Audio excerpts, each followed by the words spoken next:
Okay. Hello. Hi. So, hello. Um. Okay, I'm glad the music was actually coming across. I wasn't certain that it would.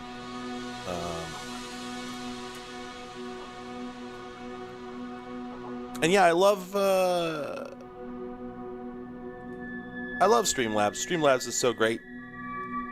I had to like sit. I know the prop screen is on the screen. I'll explain it. I'll explain it shortly.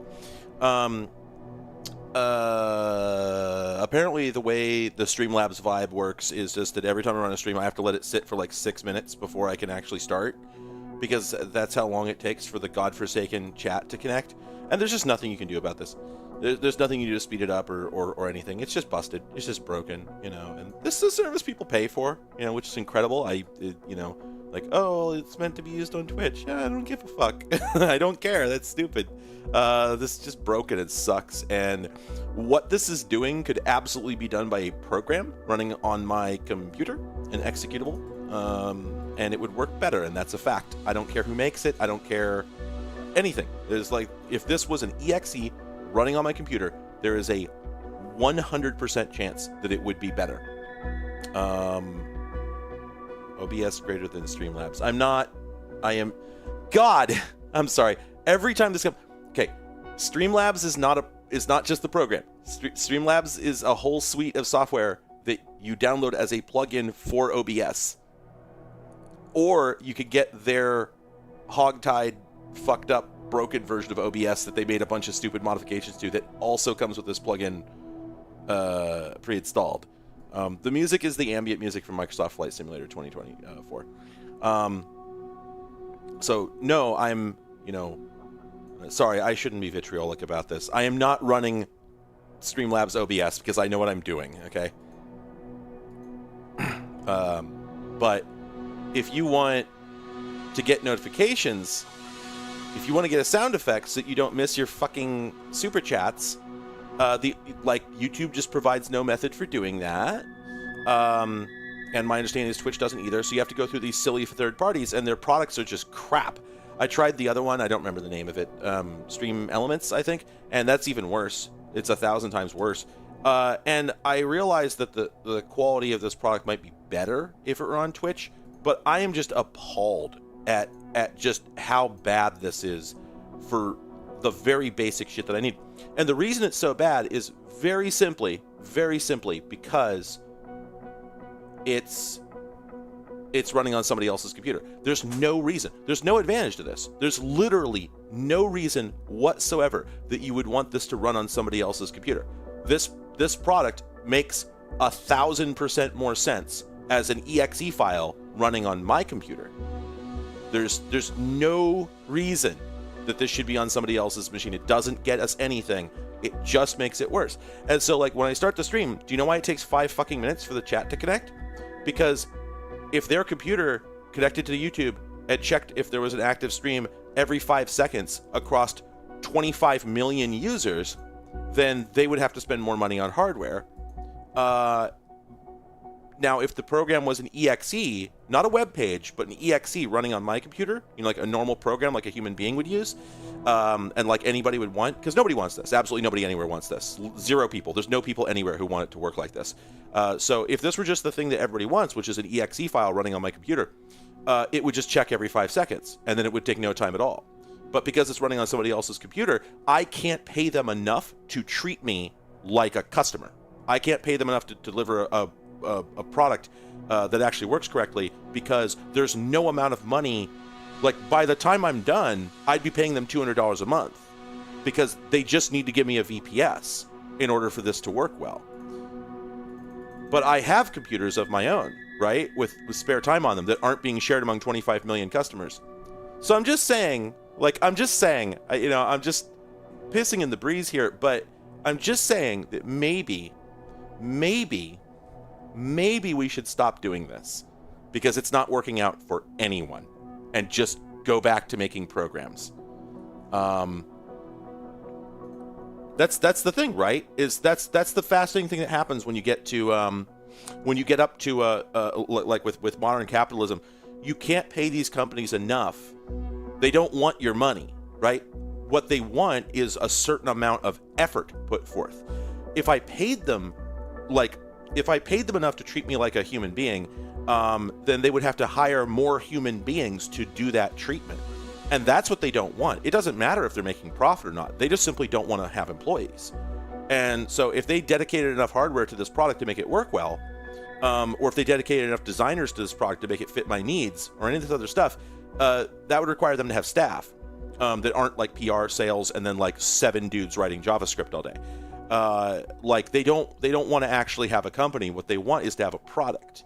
No, I'm sorry, that's not true. They want to have a service. I'm sorry. It's just rent-seeking bullshit. So nobody will make a legitimate product here, because then they might actually be expected to deliver something that fits my needs, and that would require them to know I exist and to worry about whether they are or aren't doing what I need. And we just don't do that anymore. That's over. We're not doing that. Yeah, it's one of those things where like you get to a point where you're seeing so much red that you're starting to think, what does the API look like? Could I bang something together in Python in 4 or 5 hours that would do just, because I don't want 99.8% of the shit that Streamlabs is doing is all like gamification Twitch nonsense. I want none of it. What I want is an API endpoint that I can frob to find out if I have a super chat. That's it. That is it. That's the only thing I want, nothing more. So you start to think like, could it be possible that I could just make this myself? And that's brain death, right? That's where you're like, you're rocketing towards the void at that point. You're about to make some very poor decisions, waste a lot of time, etc. But all the same, it's tempting, because you've got this company over here that's just like, yeah, here's your free trial, because the first one's free. Here's your free trial of this thing we really want you to buy, but we're just like, every bit of it just does not respect you. Like everywhere you go, everything you look at is just for some other bastard that you're not. Nothing against Twitch streamers, really. Like I there's a couple I watch. Like honestly, like the whole gamification thing that Twitch is doing, if you're into that, I think it's actually hilarious, because it's so stupid, and I think that an awful lot of people don't take it seriously. Certainly the streamers I've watched don't, right? And so like they just roast the shit out of it constantly, and they make a whole, the fucking TTS speech reading off like dick jokes is just eternally funny. What am I gonna do? Stand here and say that's not funny? And that wouldn't exist if not for this nonsense. So like, I'm not even that opposed to the gamification shit. It's just that 100% of Streamlabs assumes that that's what I'm doing, and that I want to drop everything every time somebody engages with me, in order to spend 5 minutes doing shout outs. And like, even the streamers that I watch who engage with the shit, even they don't do that, right? So there's not enough tuning, there's not enough customizations in the directions I need, which are namely, make it quieter, make it subtler, right? They don't want to do that. They're not interested in that. They want to make it louder, more ostentatious, take up more of the stream, because you're supposed, like the modern streaming mentality is, you're supposed to get lost in the meta, right? It's not about what the streamer is notionally doing. It is about the stream. That's what they want to happen. And so everything they build is built around that. Anyway, if you're wondering why there's a Pringle here, that's in case he gets hungry. Delicious. No, the actual reason is that I think it's a bug in VC Face. I have attached this prop here so that we can properly experience. Do you get it? Holy hell. I've attached this prop here, but when I click the button to hide the UI, the prop goes with it, which seems counterproductive. And then I've also noticed that if I go into the control panel, the prop doesn't seem to be on the right UI layer. So I feel like something went wrong here. But this does appear to be the latest version of the software. So I'm not sure what the play is here. I've looked at each of the settings. What I will say is that let's just check here. But I think Yeah, so I think what you're supposed to... Oh, wait. Oh, there we go. Okay, so I think you're supposed to pin these props to your avatar, and then maybe... Does that... Okay, so that's what's going on. The problem is I don't have it pinned to him properly. So if I stick this here, and I move this around like that... Oh, there we go. There we go. Now it's pinned. Oh, delightful. Okay, that's so much funnier than I was prepared for. Oh my god, it's moving now. It should go without saying that this is not a three-dimensional model. This is a PNG that I made from a three-dimensional model. So I don't actually have a way to make it appear correctly because I didn't want to edit. I didn't want to edit the fucking Blender file. So what we're actually using here is a program called VRM Poser, and let me get you some footage of that because that's fun. That's a fun little product. There's so many delightful little programs these days. People are making so many programs now. Let's just get that on the screen. There we go. This is this is a VRM Poser, and what this does is it allows you to we'll fly planes eventually, I promise. So, yeah, those are his feet. I didn't pay any attention to his feet at all. Those are very much, I think, not the ones that I would use if I were thinking about it. But when I was designing the avatar, these were the ones it came with, and I couldn't think of a reason that you'd ever see them, so I just didn't touch them. He also has a tail, which also sucks. I need to change it. But you're only really supposed to see him from the waist up. At any rate, though, so... I use VC face in order to, well, that's interesting. Hey, wait a minute, the capture is not actually live. Here, let's, sirs? It's just like a frozen image. There we go. Okay, there we go. So, I use a VC face, to do the actual, animation of Clive. So that's taking the webcam image and animating him and applying the voice, to the mouth. And it has limitations in what it can do. So it has a thing called, what is it? VR, what the hell is the name of it? Is it VRM? Is VRM the name of the protocol? Or is it, OSC VMC protocol? There we go. So there's the VMC protocol, which allows you to send posing data from another program over to this one. And then you can choose which of the bones it'll apply to. So what I did in order to get Clive to sit is I just used this piece of software. This thing, I just loaded him up and put him in this pose. And then to give you an idea here, if we just grab this, see, this is just continuously sending the same data over to VC face. But you know what, or VRig Unity, but no, it is VC face, that's right. I use VRig Unity for face tracking normally, but in this case, I wanted him to sit, and so this is how I can make him sit. And it's really funny to me that in order to make him sit, I have to have a program running at all times, constantly sending network data of just this same static pose. And like, oh sure, you know, there's the fact that I could change it on the fly, right? But I don't intend to. And if this program ever quits, then actually, oh, I guess once you send the initial track, it just sticks. Okay. I thought he was going to go back to T-posing. But in any case, you know what? I should probably save this. Uh-oh. Well, wait a minute. Oh, new. There we go. Guy standing, sitting. There we go. Okay, much better. Oh, and I guess, wait, I can do hotkeys? Oh, I didn't know that. Oh, shit. Oh, I didn't realize I could do this. I can actually rig up hotkeys so that I can have Clive do, like, snap to different little animation. Well, hell's bells. That's exciting new information. I did not know that. Yeah, Clive will T-pose if I turn off the, if I turn this off. Oh, damn. Oh, I guess he, well, he defaults to a T-pose. Oh, there, there it is. Boop, boop, boop. Oh, you know what it is, actually? If I turn that off, and then I stop tracking, and then I turn this on, no, it still remembers it. Well, never fucking mind. Oh, god damn it, but because I turned that off, it forgot all of my sub settings, so I have to go back in here, turn that on. Oh, there we go. No? No, there we are. Now, if I turn on track lower body, that's going to ignore what's coming over from the other thing. What about, I'm trying to figure out, can I give him any more motion here? Oh, no, that's no good. Track wrists, track hands to shoulder. No, that's not what we want. Okay, yeah, no, I can only do what I'm already doing. But that's good enough, right? That's good enough. Anyway, so now we can turn that off.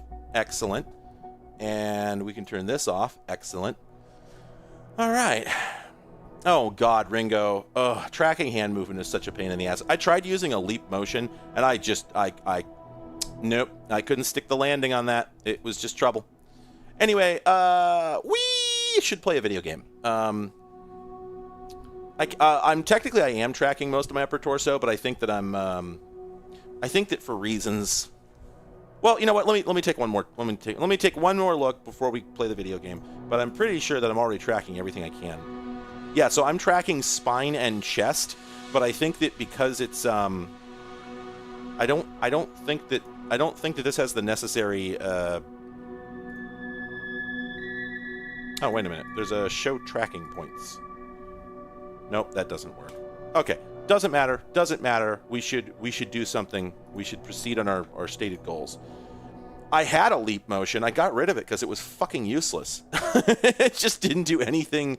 It just didn't do anything of value to me. Anyway, the one thing I wish is that I wish that I could get Clive's arms locked together so that when I lift, so that it averages together my two hands, so that if I lift one or the other hand, it sort of just waves the flight stick up and down.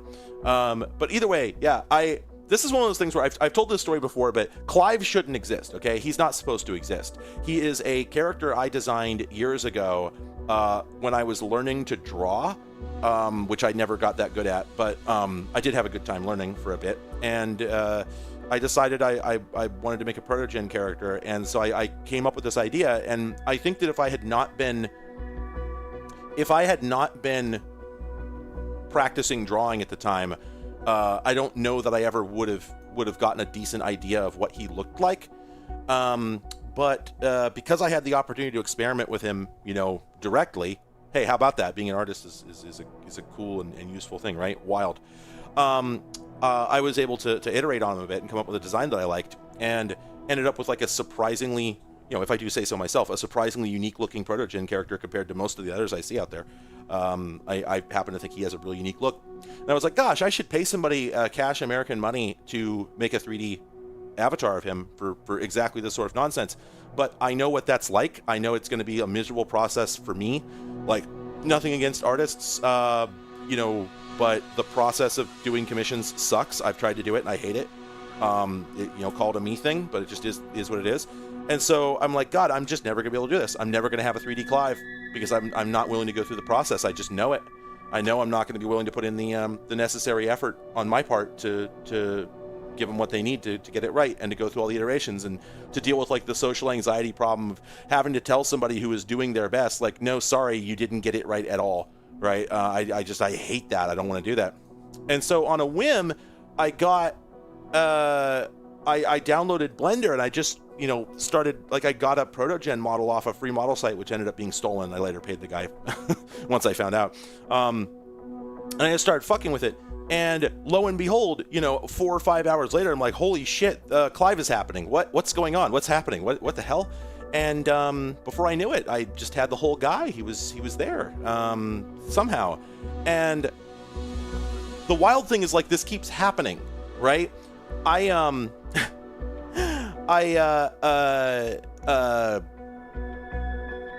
Before the stream started, I'm like, well, if he's flying a plane, I don't want to run the whole tracking rig and potentially overtax my machine. So I should just put him in a static pose, but I don't want to open up Blender and do all this nonsense. But I thought, I'll bet there's an easier way to do this. And each step of the way, I'm like, okay, I can do this part, but the next part, that's too hard. Oh, I can do this part too, but the next part, that's gonna be too hard. That's what's gonna fall apart. And then I get all the way to, hey, wait a minute. This is exactly what you're seeing on the screen, is exactly what I envisioned. Precisely Precisely. When, an hour ago, before I started the stream, I was like, it'd be really funny if he was just sitting there with a disembodied Cessna yoke. Too bad I can't do that. And then I'm just sitting here watching my own sinful hands make it real. We live in a really strange time for this stuff, let me tell you. Holy hell. Demand avoidance. Mutikai?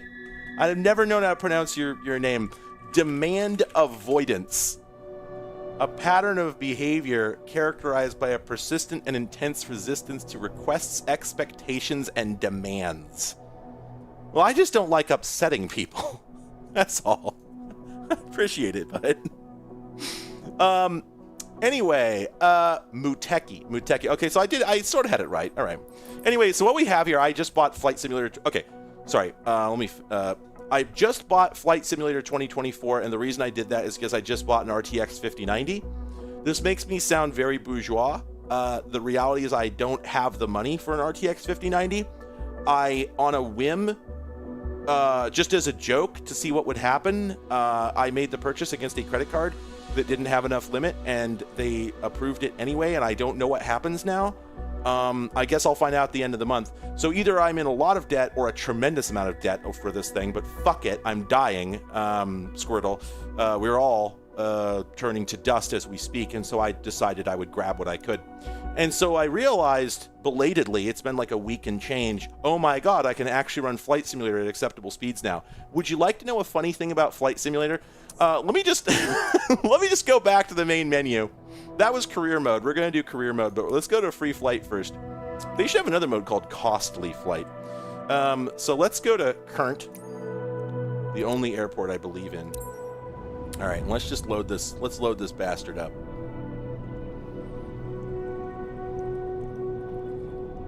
Hey, Navjack, how's it going?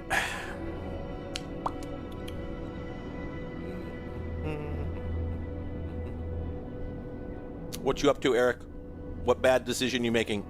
Oh, you're talking about me. Oh, you're accusing me of this behavior. That's true. I did do that. All right. So you're not getting the Windows game bar overlay here, so you can't see how many. Ready for departing straight out at runway tree 4. By the way, the AI voice in this is just garbage. It's just absolutely horrible. Oh, hey, you know what? Oh, hey, guess whose computer is having a very hard time right now? Oh, nothing's working. Uh-oh. Are we still live? Are we back? Holy hell. Woohoo! I'm not exactly sure what just happened there. You should understand, like, the degree to which that hose to my computer is really funny. Oh my god, you want to know what that was? Haha, that's so stupid. I'm hearing my mic is cutting in and out. Yeah, no, the 5090 genuinely is not enough for this game. I'm hearing my mic is cutting in and out. Is that actually true? God, it would be hilarious if I couldn't actually play this game. Mic's fine so far. Yeah. Everybody else saying it sounds fine. Seems to be you. Okay. Well, but I have a theory. Sorry, Daria is telling me my mic is cutting in and out. You know what I think is going on? Let me go pull up Task Mangler and just see performance. Let's go to the network tab. Well, okay. I guess not at the moment. So, okay. I just got this game. I'm still learning its foibles. But if I'm understanding it correctly, this game doesn't really download much unless you do it manually. Instead, everything is streamed on the fly from the Microsoft servers. And so what that means, I think, is I believe what you just saw was my whole internet connection getting eaten by the need to download an airport. Which is interesting because I've taken off from this airport several times. But it will be very intriguing to see what happens if I begin flying around and it starts having to download shit again. Let me put Task Manager always on top here, so I can monitor my utilization continuously, and because I want to see if there's a coordination. Yeah, well, so I don't think it was just, honestly, I don't think it was just a network thing. Let me go check and see if my graphics card crashed. I wouldn't be surprised if it did. Let me go take a look, see if we have an NVCPL event in our logs. Your fourth late arrival has been verified and logged. Well, an error was detected during a paging operation. That's pretty hot. That was at 2:44 though, which ain't now. No, nothing to speak of in the logs. So maybe it's just the thing I said. All right. Well, anyway, let me see. Okay, here we go. All right. So is everything working okay? Now I'm gonna say the thing that's standing out to me right now is I'm looking at OBS and I'm seeing an update speed of perhaps 30 frames per second, which really is not. That's not quite hot enough for what we need. So give me a sec to see if I can get game capture mode working to get that higher FIPS. Let's see. Game capture feels like game capture should work really well with a Microsoft game. He says as a joke, as a jape, as a bit. Wow, it immediately looks like maybe it's not going to work. But let me put this in the correct place in the stack here. There we go. Take that live. Hello. That is so... Oh, okay. There we go. That still looks like 30, so I wonder if that's just a display bug. Oh, no, okay, that was not the game being captured, apparently. Sir? Oh, okay. Oh, it's this nonsense again, where if I have the properties for the game capture open, then it works. See this? This is working perfectly. But as soon as I close that window, it evaporates. Absolutely incredible. God, I love this. This is great shit. Okay, doesn't matter. We're gonna pretend that's not real, and we're just gonna go about our business. All right. So let me continue what I was driving at. So I don't know if you can see the actual frame rate or not, but the point is, right now, well, whenever it's working, the Windows game bar says I'm running at like 200 frames per second, something like that. However, this is all nonsense. The reality is that this is DLSS fully up the ass. This is actually being rendered at like less than 50, I think. I think this is probably like 40, 45 FPS, and then it's just doing frame generation for the rest of it, which I have to admit looks all right. But like for the most part, it works better than I'd like to admit. But when you get to certain things like the cockpit, the glass cockpit, everything in there just looks terrible. All the like TAA ass fading, you know, like phosphor effects on everything basically do not look good. But speaking of things that look good, though, holy hell, the models in this game are the most lovingly detailed things I've ever seen. Check this out. Look at this.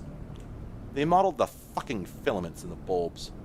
Those are polygons. There's fucking filaments in these bulbs. Here, let's look at this one. You see that? You see that? There's a goddamn filament in there. Same goes for that one. It's gorgeous.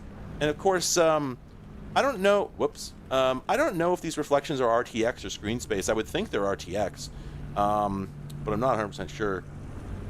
And just everything about it, every single pixel, is just. Look at this. This looks like a goddamn photograph. It's beautiful. Look at this. Look at the slightly bent antenna. That's an antenna, right? Looks like one. Maybe not.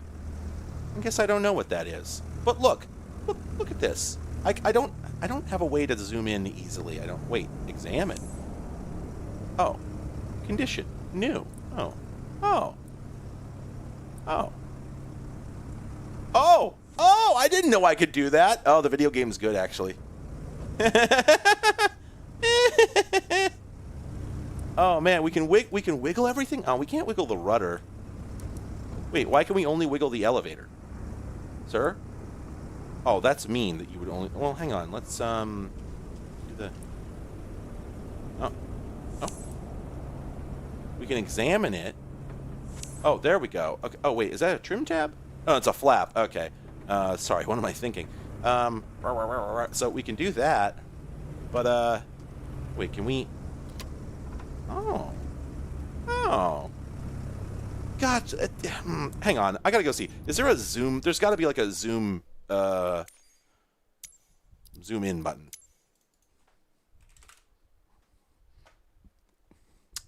Zoom cockpit view, increase drone zoom, zoom out, zoom in, plus and minus. Oh, well, that does make sense. Okay, is that gonna work? No. Cool. Probably because I'm on foot, but yeah, the little nameplate you see there is incredibly detailed. You know, that's like a 1024 by 1024 texture. There's a bolt. There's a Phillips head screw there that I swear they modeled it. They modeled the screw. Yeah, they did. It's absurd. What the hell? This isn't even called for. Left strut. Examine. Here we go. I've examined it.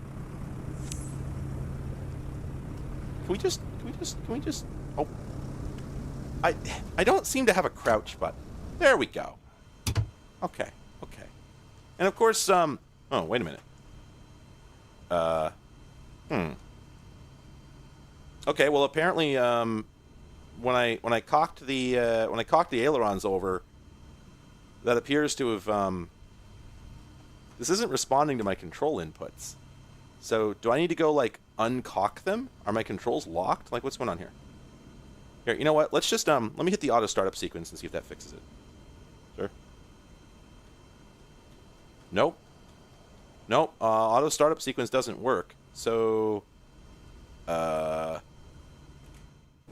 broke my plane. Let's see. Let's hold to lock. Am I missing something?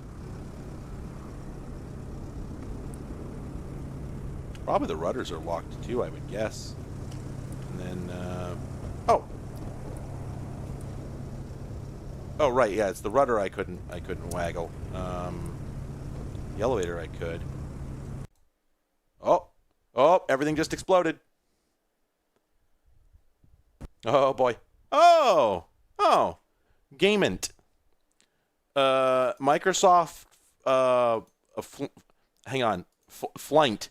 Microsoft Flynt. Okay. Let's restart the game. In this case, you know, we can't even be sure this is caused by my ridiculous overloading of my computer's resources. This one might just be because the game fell over, because it is Flight Simulator after all. Thank you, Ringo, for typing it out. Micro sorry.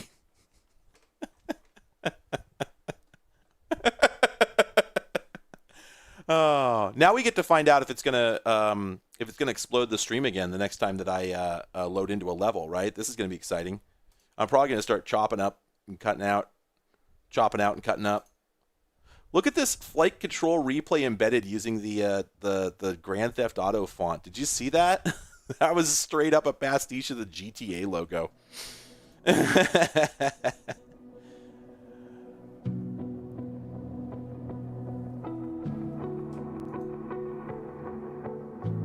I do have to say that, like, as far as loading in assets on the fly, this does seem to go a little smoother than the previous game did. Anyway, the only point I was making there, however, was just that the actual frame rate that I get on a 50-fucking-90 is, yeah, like average 30, 40. You seem comfortable out there. I'm sure you will get your PPL in no time. I think I said this earlier, but the AI-generated voice in this is just dog shit. It's just awful. Like, they would be so much better off with just basic phoneme synthesis. There's a laptop in the office that shows all the certification information you'll need for your PPL exam. Take a look. It's just so bad. And my favorite part is earlier, I decided to set my career, in career mode, I set my like home base airport to Enumclaw, which I don't think anybody's ever done before. And so first off, it had me take off from as I was in the cockpit and this AI dude was acting as my co-pilot and instructor, he's like, all right, we're going to take off from runway none.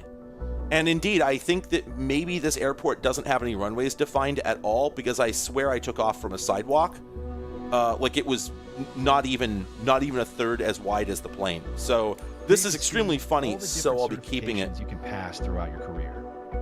And my favorite part about the AI voice is just that you know that as soon as the first person tested this, they went, oh, that's not how human beings talk. And then when they thought, their next thought was obviously, I should fix that. And then the next thought after that was, oh, oops, too bad we can't, because AI is a black box. You put stuff into it, you hope you get what you want.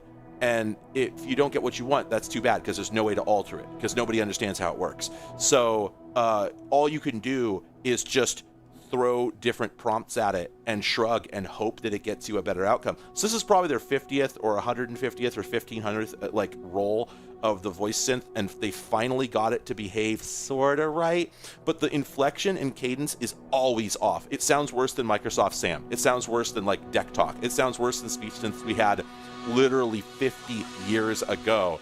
But of course, hey, this is the product that's going to fix everything. So, you know, they'd be fools not to use it. Anyway. Your first step is to work towards your private pilot license. Anyway, all the training lessons you'll need to pass the PPL exam. Shut up, dude. So I have just started playing this game, and I figured since I'm doing the career mode, I would run through this a little bit and see where this takes us. I don't know if it's going to be interesting or not, but we're gonna go for it. Yeah, and exactly right. Like you do have to wonder, like, where is the AI running, right?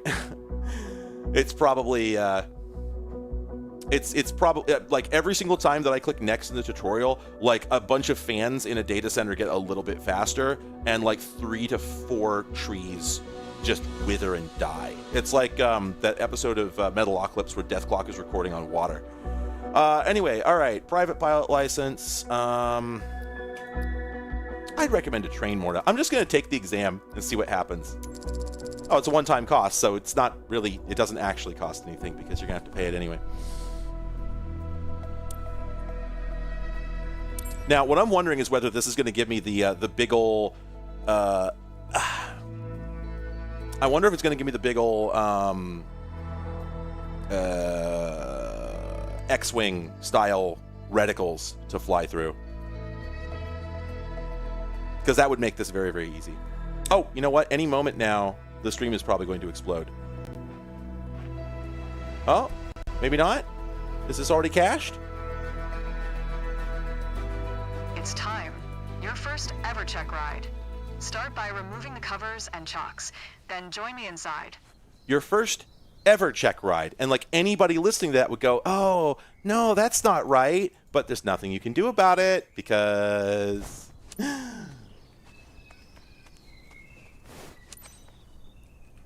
like every single person working on this stuff, every single person who has to use this stuff is just like your job just has got to be this continuous process of just sighing and going, okay, just move on to the next thing, just move on, just try not to think about it. Imagine actually being allowed to have pride in your work and saying, like, you know, ever like, maybe if we can't do something well, we shouldn't do it. Huh? It's an idea. All right, let's just pull the chocks. It's funny, too, because, like, I like this element of it. I could turn off the AI voice. You know, that'd make it a lot better. But, you know, this is the game they shipped, so we might as well experience it as intended, right? All right.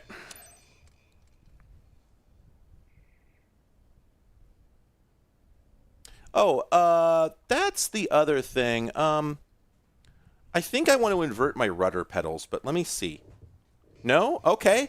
All right. So maybe I'm just wrong about how rudders in planes work, because I thought that if I pushed like this, that it would turn right, but it actually turns left, which, let me think about this. So let me think about this. So if I push my left foot forward, I envision the plane turning to the right. But if we turn around, we see that the rudder moved to the plane's left. So if the rudder is to the left, then air going back is pushing on that and pushing the plane to turn left. Yeah, so I guess that's right. Oh, I don't like it. That's how it actually works. Huh. That feels so, like, I don't know. That feels weird. That feels weird to me. All right, let's smash that startup button. I pressed up instead of down, didn't I? Wait. Sir? I'm pressing the button on my controller that's supposed to do the... Oh, let me just try the... Okay, the keyboard shortcut works. That's odd. All right, let me set my throttle to about 25%. Left-hand traffic pattern, maximum respecting the flight mixture. path and all required speeds. Rely on what you have learned in your trainings, and you'll be fine. Now, show me the best traffic pattern that you've got. Oh, you know what? Oh, I think that my joystick is my yoke is disconnected, hasn't it? Yeah, none of my controls are working. Oh, this is delightful. I'm having a great time on the computer today, let me tell you. Is any of it detected? Well, it's detected. Hardware settings. Oh, yeah, it's detected, but just no input. It's not picking anything up. And this is after restarting the game. Oh my God, I love computers. We're having a great time. We're having a great time over here with computers. Oh, yeah. The whole thing's crashed. I just opened up the Windows settings and just it's not picking anything up. Okay. All right, let me just cycle all these USB cables here. Do that one, and then we'll do that one. We'll get some badunks. Badunk, badunk. Ba-ba-ba-da-ba. Okay, badunk, badunk. There we go. Okay, well that would explain why my quick start switch wasn't working. Okay. All right, let's check. All right, now I can see my mixture controls moving. All right, so press enter to announce taxi via radio. Whiskey Alpha 77 traffic. Cessna November 84741 is taxiing to runway 26. Whiskey Alpha 77 traffic. The voice is so bad. All right, brakes on, engine up. Most of my knowledge of how to fly planes comes from World War II era fighter training. Oh God, oh no. The other thing is that should the engine's down here a little bit. The other thing is that I'm very new to the rudder pedals. I only just got them.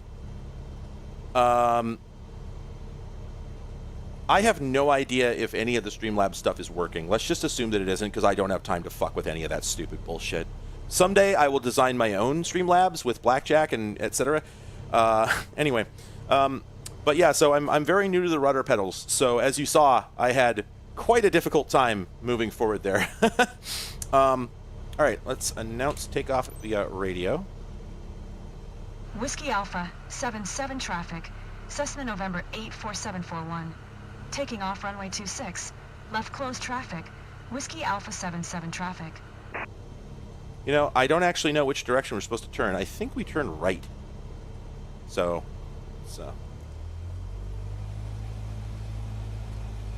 Okay, brakes off. All right. Engine down. I'm trying to do this right. I'm trying to steer. Oh, yeah. Okay. Remember what I said earlier about how I don't think this is actually a runway? I don't think this is a runway. You see this shit? Oh, God. Oh, man. The combined rudder pedals and brakes are so strange. This is such a strange concept to me. Okay. Can I am not on the center line. Holy hell. I don't think I have enough runway at this point. Again, the World War II fighter training tells me that this is a thing that people struggle with a lot, and that they actually often steer using brakes rather than the rudder itself. And so I don't know if I'm doing that right. Anyway, yeah, I'm convinced this is literally a sidewalk. I'm absolutely positive. Okay, I don't think this is going to go very well, but let's throttle up. Oh, the rudders are so sensitive. Oh, we're on. I did take off from this successfully during my initial check flight. So, did I put my flaps down? I don't remember. Well, we better be right. What's our airspeed? Okay, that's fast enough. Okay, all right. Woo! Oh, we did it. We did it. And I did not have my flaps down. Whoopsie. All right, we take that. We take that. That could have gone way worse, if I'm perfectly frank. Let's trim it up a little bit. Oh, it does give you the reticles. Okay, this is going to be easy. And let's bank. I am not yet clear on exactly what I'm supposed to do with the rudders during a bank. I think I'm supposed to do something. Also, I might maybe have the throttle a little high. Well, no, it says the RPMs are fine, so... Okay. We are still climbing. And we are almost... Alright, there we go. Okay.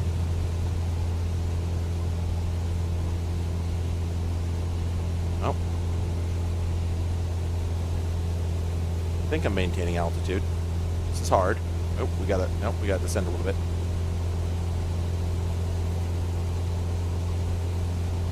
Okay. All right. Okay, now we got to reduce the prop speed. Reduce the throttle just a little bit. Okay. All right. We're doing it. We're making it happen. Let's trim down a little bit. Oh, we are actually below. Whoa. Shit. Announce position. That's not what I intended to do. Whiskey Alpha 77 traffic. Cessna November 84741. 1 mile south. Oh, we're way high. Inbound to land. Runway 26. Whiskey Alpha 77 traffic. Okay, back down to the altitude we should be at, though I think we're supposed to start descending at this point. I have no idea when to cut my throttle, etc., etc. So we're gonna hope for the best here. Where is the damn airport? Okay. Oh, there we go. Okay. We are too fast. Okay. I am cutting throttle. Trying to cut throttle. I'm going to go ahead and just announce. 500. Oh, I guess we're not ready to land yet. Okay. Okay, I'm just going to... There we go. Alpha Okay. 77 traffic. Cessna November 84741 Okay, is on flaps final. Runway down. 26 to land. Okay, can I do this? 77 traffic. Oh, that's the wrong direction. Still figuring out these... Oh, we're way too fast. I'm going to fail this check flight. Oh, hell's bells. Oh, yeah, that's not going to happen. That's not going to do it, Chief. We're not even on the fucking runway. Well, it's... We were so close. Oh, man. You're on your way to become one hell of a pilot. What was that? Oh. Okay, that was pretty good. Wait, hang on a second. Wait a second, hang on.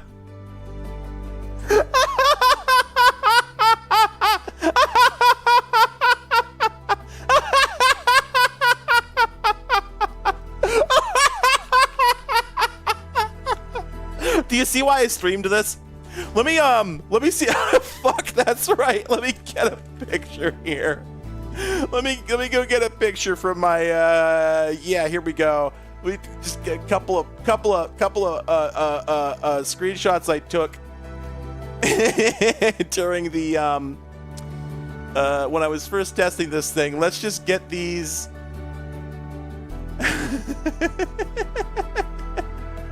All right, let's just get some pictures. Here's what it looked like the first time. Oh, come on now. Transform, fit the screen. Here's what it looked like the first time I loaded into the game. It's like, oh yeah, you're ready to fly. Well, I have some comments about that. Like, I mean, maybe it's maybe it's a seaplane. Yeah. So it's never, yeah, no, this game is always going to be like this. Next picture, here we go. This was, I was doing my initial walk around of the plane, and I hit escape, and this is what it looked like on the menu, right? So that's, I guess there's just a sort of like an energy wall dividing Enumclaw down the middle. Love to hear the story on that. But then here, this is after my initial check flight, after the, you know, I'm standing there. I'm glad we flew together today. This might be the first chapter in your pilot's journey if you want to embark on it. And the plane was just chilling like this the whole time we're talking. No, it's fine, actually. It's fine. So yeah, no, this is the skate of flight sims, as my girlfriend put it. I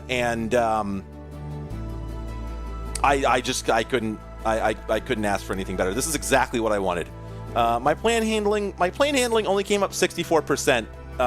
You know, we did crash, but you know, any landing you can walk away from. The last thing we saw was the plane tilting upside down, and then it cut to us like halfway in the middle of the ground. So I don't think we walked away from that one, but yeah, anyway, all right, we got our PPL. Hey, you know what? From what I've heard, a lot of pilots... Congratulations on passing your PPL exam.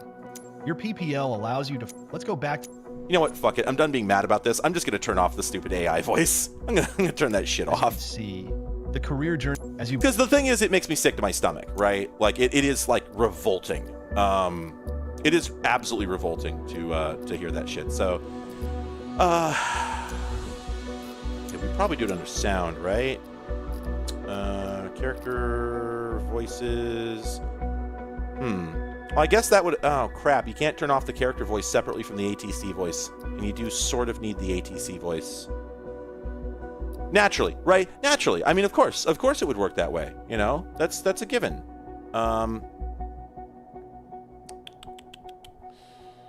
Desync's video... Did I see Desync's video on MSFS 2024? Absolutely not. No. What am I... Sorry, I didn't mean for that to sound so dismissive. No, I haven't seen it. What is the... Oh, wait a minute. Oh, sorry, that's voice chat. Okay, for a second, I thought I had found another AI voice option. Authentic ATC language, as opposed to what? Oh, okay, this just means that it won't be translated. That's fair enough. Spoken dialogue language. Hang on a second. If we change this to French, maybe that will only affect the characters and not the ATC. We're gonna try that. We're gonna see what that does, because I will not be able to recognize how badly fucked up the ATC the AI voice is in French. That's the dream. All right, let's do Oh,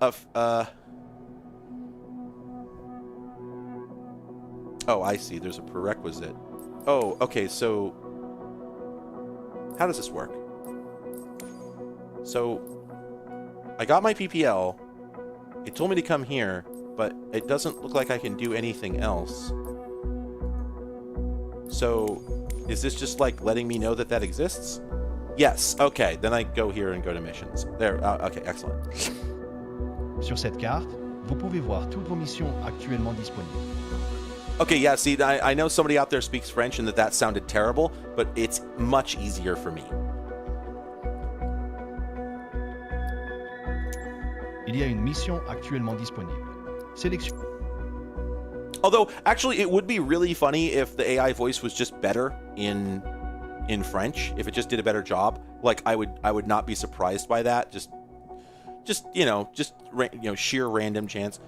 Ashley wants to explore Pierce County. All right.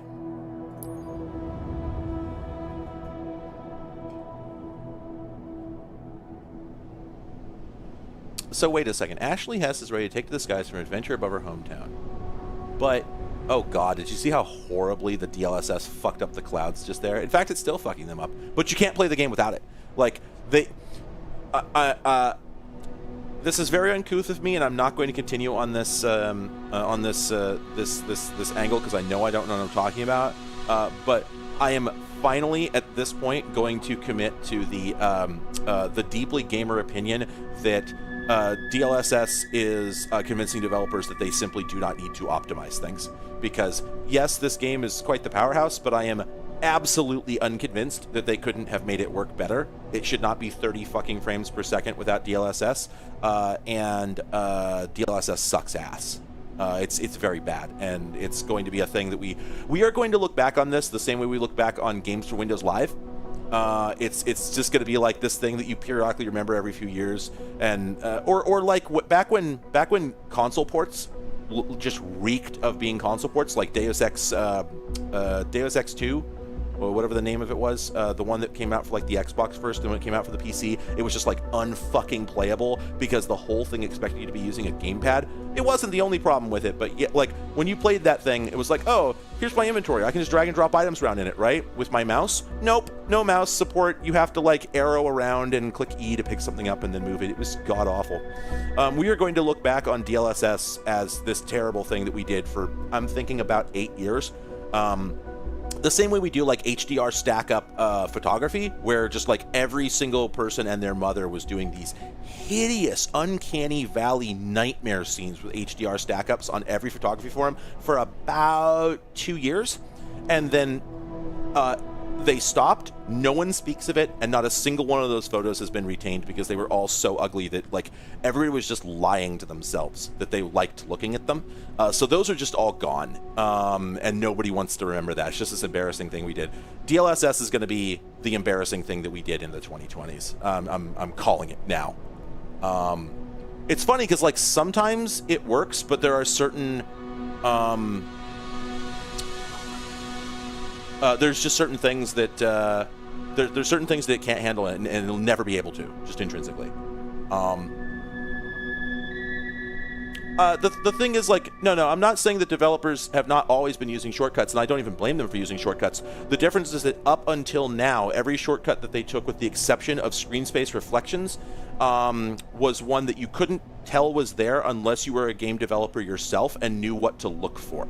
Like, the screen space reflections thing sucks, and I really wish that RTX adoption would pick up specifically to solve that problem and no other. The only thing I want from RTX is reflective puddles. That's it. That's the only thing. Like, I'll take mirrors as well, but honestly, we've been making games that don't have a single mirror, working or otherwise, for like 15 years at this point. It's fine. It's fine. We don't need that. It was mostly a gimmick, you know? Just have every window in every bathroom be smashed, or just be an unidentifiable gray blur. Nobody fucking cares. It doesn't matter. It doesn't make a difference. But puddles that don't actually reflect, that sucks. It's really amazing what a difference that makes. The only reason I actually ever want to play Cyberpunk 2077, Cyberpunk 2077, which I think is a terrible game with no redeeming qualities, is because driving around with RTX on, NVIDIA voice, and seeing the reflections in the puddles really looks fucking good. It's the only thing I like about the game, and it's enough to carry the whole game. I don't regret buying it solely because I've had that experience, right? The game tries as hard as it can to keep you from having that one very solid, very core experience. It really doesn't want you to have it, so it's constantly throwing here's some guys shooting at you, here's like you're getting a fucking phone call, and so like you have to work as hard as you can to let the game just let you enjoy it for what it is, right? It's like everybody at CD Projekt Red just completely missed the memo that the whole point of Cyberpunk is vibing inside of it, and so that game just violently does not want you to just vibe. It's incredible. It's like if you watched Blade Runner and then thought that the parts where people were talking were the parts that everybody liked. Amazing. Just amazing how badly they missed the fucking mark with that game. But it does have puddles, and if it's raining and you have RTX on, that game looks like $1 billion, and it's the only experience that I've gotten out of RTX that I've enjoyed. And so I do wish that we would keep doing that. But all the same, I don't blame anybody for not using real mirrors, because it was worth it for all the things we got. And most of the tricks and you know, just various bullshit and lies that game developers do are just normal parts of the job. And you know, if you hold them against them, you're an asshole. In this case, this game's just not done. Like, this shit's just unplayable, right? The reality that, like, everything we just did was happening at 30 frames per second, and then it was just imagining all the in-between frames, you can't convince me that was necessary. That could have been avoided. Somebody did not allocate funds the place they should have. We have fallen too far from Naughty Dog's light, and we need to get our shit together and fix this. And DLSS is a distraction that is just making games worse. And that's my opinion on it. Anyway,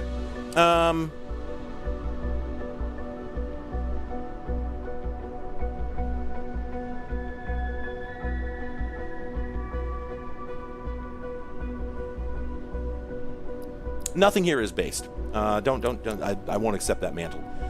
Anyway, so I'm guessing the game is never going to get to a point in the career mode where I actually have to like use the in-cockpit tools to navigate or anything like that. My guess is probably that it's going to keep giving me like the reticles to fly through. So a thing I'm not clear about is I'm offering a high-quality sightseeing flight to my passenger, but don't I only have a private license? Oh, I guess they're a member of the Enumclaw Flying Club, so maybe this isn't technically like a commercial flight. Maybe they're not paying me for this, per se? Oh, Nick, like, I could do those things. I do know the rudiments of operating the plane. I just don't want to. It's too tedious. I think, and you know, this is not something I hope to ever be tested on, but I feel like at this point, I've logged quite a few hours in flight simulators and reading. I think I could probably get a Cessna off the ground and into the air and land it if the stars aligned. Like, I think I know enough to do that. However, the prospect of doing that, all of that for fun, just raw dogging it with no, no shortcuts and no helpers does not sound like my idea of a fun time. I'm glad it is for a lot of people. I'm glad that the world is full of people weirder than me who enjoy that. I genuinely mean that in the most loving way possible. Like, what a great way to spend your life. That's fucking rad. I spend so much time frustrated because I'm banging my head against much stupider shit. Wait, so I need to shut down the engines? Really? Oh, okay, I guess I was just doing the engine test before, okay. Press enter to request boarding. Chris, je suis prêt. D'accord, en route. all the models and stuff loading in. So funny. God, yeah. So that's a so wait, I have 2 passengers? Wait, I thought I was just getting 1. Huh. Man, those are some good textures. So I've never been in a single engine plane. In fact, I've been in planes perhaps 4 times in my entire life, maybe 5. And they were all like 737 class. Just like sort of down the middle, medium size airliners. I think Airbus. I think they were mostly Airbuses, Airbus. But I've never been inside one of these, and they look terrifying. Like, I am not super comfortable riding in the back of the car. I'm fine with driving, but I'm not super comfortable being a passenger. I do get a little nervous, and the prospect of being in one of these just seems deeply terrifying. I feel like there's these stories about these guys in like Korea, in the Korean War, who would, or maybe Vietnam. I think it was initially Korea, who they get shot out on the battlefield and pass out, and then a helicopter would come out and pick them up. And so they'd load them into these little carriers on the skids because the helicopters weren't big enough to carry 2 people. So this little bubble copter comes out, picks them up, and they just load the stretcher into this thing on the skid that's like got a baffle over the top to keep wind off the patient. And then they take off and they're flying for 15 minutes to get back to a forward a MASH unit. And so as they're flying, these guys would wake up, and they're just like, they wake up into pitch blackness, freezing, with just this terrifying howling noise around them. And a bunch of them thought that they had died and gone to hell, which made sense. It was a reasonable conclusion to come to. That's sort of how I feel about this. Like, this man here, in his position, I think that without having to wake up out of the blue here, I think that sitting here in the back of this plane as it does its thing, I think I would believe that I was about to die or had died. I'm pretty sure. Anyway, with that said, what else was I going to say? I was going to say, oh, right. So I watch a lot of World War II training films, like all these things made by like the first motion picture unit during the war on aircraft operations, flight operations, pilot training, and a lot of other stuff. Just like I just find it fascinating in general. And so I've watched several hundred of these things. And so I don't know how much of it applies anymore. I know that like planes mostly haven't changed other than the underlying technology. The principles haven't changed ever. And that's why they're still using single propeller planes. I mean, they've got jet engines now, but like trainers at this point are still they look like overgrown Cessnas. They have a single propeller on the nose, and away you go. They're just a bit more powerful. But so I think I understand a lot of the basics of this stuff, and it is fascinating. But also, a number of these films are targeted at the ground crew, and they have to make the point that like the ground crew won the war. Yes, obviously everybody wants to be the flying ace who's the hero coming back, having et cetera, but also like every single pilot who has ever shot down an enemy plane, there were 40 guys standing behind him who kept his plane from falling apart before it even got up in the air, right? And if a single one of them fucked up, he's dead, right? Like, you can miss the enemy, you can get hit by the enemy, and maybe you can still prevail, but if the guy on the ground didn't torque down the fucking propeller, Jesus nut, you're dead. You're never even going to make it off the ground, So every one of them had to do their jobs perfectly. There's zero room for error, and they make this point, and it's a really good point, right? But what I thought was the most interesting one of all, I just came across this the other night, was this film targeted at reconnaissance pilots. And it starts out with this guy who's going through all of fighter training. He does the whole thing. He's got he's the cool dude, always smoking cigs with his fellow, aviator glasses bros. And he's gone through all the combat training and everything. He thinks he's pretty spicy. And then when he's due to get deployed, he gets called into the CO's office, and the guy looks at him like he's telling him that the arm is going to have to come off, and tells him, yeah, you're going to Recon. And this is a film promoting the job of reconnaissance pilot, all right? This dude is so crestfallen, it looks like his whole family died and his dog got run over. And he just begs the CO, like, please don't, come on, I want to get in the fight. I want to go kill some Nazis. And the dude's like, nope, I need my best pilots for Recon. You're doing this.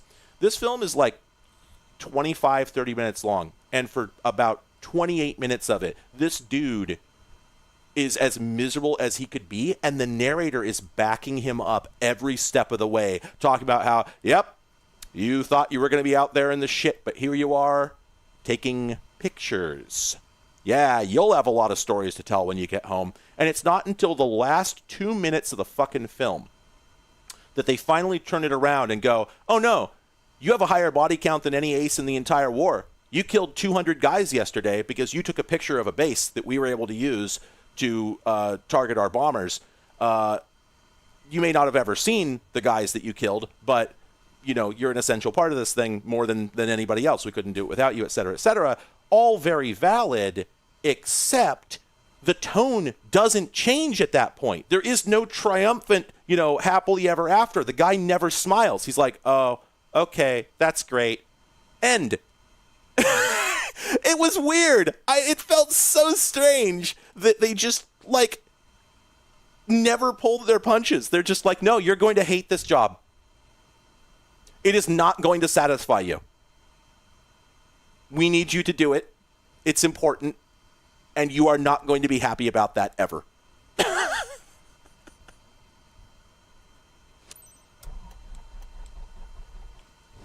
Il est temps de donner à quelqu'un la passion du ciel. Pour le vol d'aujourd'hui, vous emmenez Ashley, l'une de nos amies, et son petit ami, survoler Bonnet Lake. Vos passagers ont-ils attaché leur ceinture? Oh wait, I have 3 passengers? Is it Ashley, her friend, and her boyfriend? Wait, so hang on a second. Wait, no, there's only 2. Did I misread that? Well, whatever. Let's just follow these prompts. Okay. Whiskey Alpha 77 trafic. Cessna November 75232 en route vers piste 26. Whiskey Alpha 77 trafic. Okay, brakes off. Throttle up. Release toe brakes. Ashley, your passenger. Hi, I'm your passenger, Ashley. You may remember me from such... I don't know if I can get used to the to me, backwards rudder.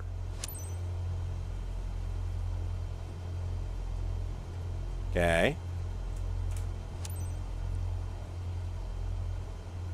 Whiskey Alpha 77 trafic. Cessna November 75232. Décollage depuis piste 26. Une sortie de zone par sud. Whiskey Alpha 77 trafic. Wish I had subtitles for all that. All right, here we go. Okay. So, okay, so I have to push on the right pedal. I have to push on the right pedal, or you know, oh, I can use the brakes. Okay. Oh, did we hit something? Okay, there we go. Okay, now I think I got a hold of it. Okay. All right. Serious time. Throttle up. Brakes off. Whoa. Oh, she's squirrely. Oh, shit, flaps. Oh, that's the wrong way. Okay, I'm going to have to reverse the rudders. I don't know that I can do this. Holy hell. I do want flaps a little bit down for takeoff, right? I'm remembering that correctly? Is that appropriate for this type? I don't know. Anyway, oh, we're not at rotation speed. We're not at rotation. Okay, now we are. Oh, shit. Ah! It's so satisfying feeling the plane lift off. Is it? Don't worry. There's a. If you check under your seat, you'll find a fresh change of underwear. Fuck me running. Oh, that was terrifying. Okay, all right. I was just testing your bladders. Oh, okay. Oh, the Recon video. I will try to remember to drop you a link to that. I'm a little busy at the moment, but I'll do my best. Again, Tech Left Behind, I'm convinced that this game is bugged and does not understand that this airport does not have a runway. It has a landing strip that's just like grass. So I think we just took off from a sidewalk. I'm pretty convinced. So that's the thing. I know I could take off without flaps if I had a longer roll, but you saw the length of that quote-unquote runway. We absolutely would not have been able to make it without the flaps down, I think. We needed that little bit extra lift, I think is what you get from that, right? Right? I still don't really understand. I still don't really understand flaps. I don't really get them. I need to study what you do with rudder also. I don't really know what you do with the rudder. Like, if you want to turn left and right, you bank, right? But I get the impression that you're supposed to use rudder, a little bit of rudder in conjunction with other control inputs for reasons. So I've never really been super clear on it. If you explain it in chat, I do not promise that I will read it. I'm very busy. Oh, gotta slow the engine down. I have such a hard time trimming this thing out to keep it from climbing. The nose always wants to come up. It seems really finicky. I get this impression that okay, so flaps do boost your lift. Okay. Okay, terrific. Thank you, everybody. Appreciate that. Yeah, exactly. It's not even it's not even a fucking taxiway, right? It just looks like a goddamn 2500. Okay. I will reduce. So I know when I'm redlining it that I need to bring it down, but how do I know what my target should be? Oh, I guess that's the green zone on the tack, isn't it?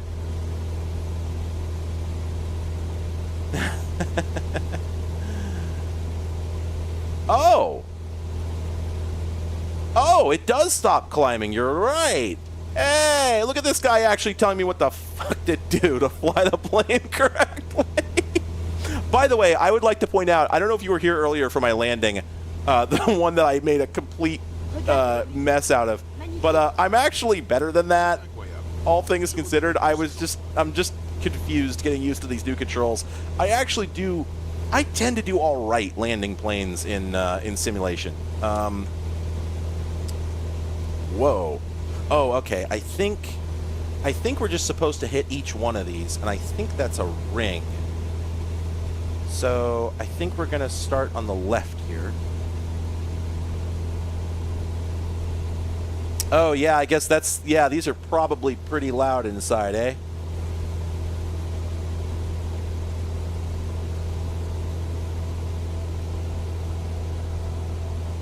You know, can I move these mission steps? I'm going to put them up there. They're a little in the way. Actually, I guess I could probably put them down here, right? Yeah, okay. All right.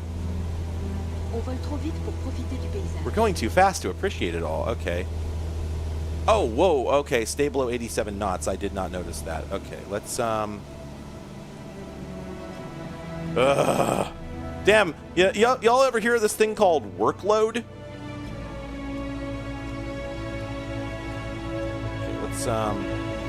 Using my flaps as air brakes. I don't know if you're supposed to do that. Okay, there we go. Okay, I'll bring the engine up a little bit. Try and maintain that speed.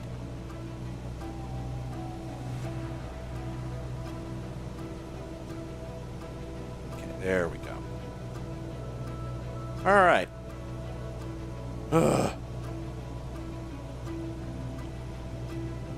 Okay, and I guess, interesting. So I don't know if I'm reading this right, but I guess below the green zone on the tack, it seems like the nose just constantly wants to dip.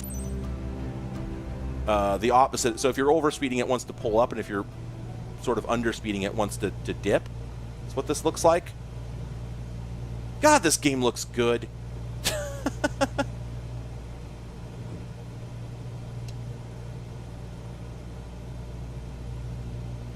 I wish there was more audio feedback on the trim control.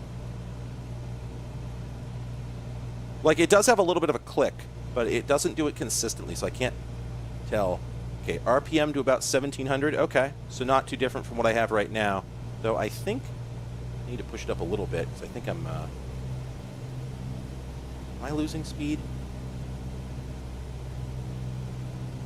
Il y a tellement de discussions à la radio et le langage de l'ATC Oh est vraiment my impressionnant. God. Je n'avais aucune idée que j'étais passionné par l'aviation. C'est une véritable révélation. The dialogue is so bad. You know what it feels like? It has the same energy as the dialogue in all of those Polish simulation games. I don't know if anybody's noticed this, but all those like job simulators, they all come from Poland, if I remember correctly. Maybe I remember. Is it Poland? I think it's Poland. Like Power Wash Simulator and a lot of other ones. They come from like 3 European countries at most. Anyway, but they all have a very specific kind of nonsense tone to their.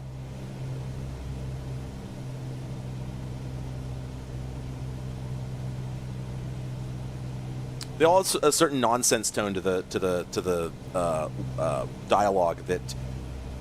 It makes it hard for me to enjoy them, but also I don't know what else they should do. You know, like you can't write good dialogue for this sort of thing, right? It's impossible. Oh, the truck simulator games are Czech, really? I did not know that. And the thing is, like, I'm not saying it's like a poor translation or anything. What I'm saying is that just the things that they're saying, the topics that they're bringing up are just ridiculous. You know, and it's like what they're talking about here. Like, wow, the ATC language is so impressive. No human being would ever say this, right? Retour à la réalité, les amis. Tu as aimé ça, Ashley? Prête pour ton Did I prochain screw vol? up and forget to Quel vol fantastique. wait a minute. 5 étoiles. Je vais vous recommander à It tous never hit the fly to entries thing, so I couldn't do the radio instruction.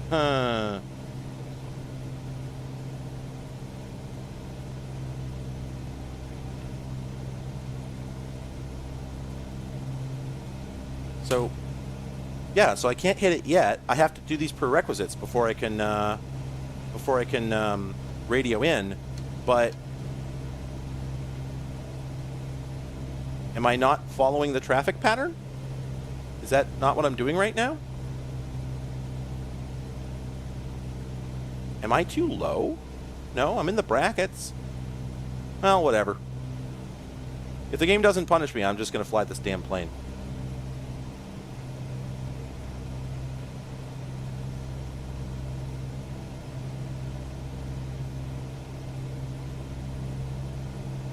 Oh, I'm sorry. 1700? Okay. So you're saying...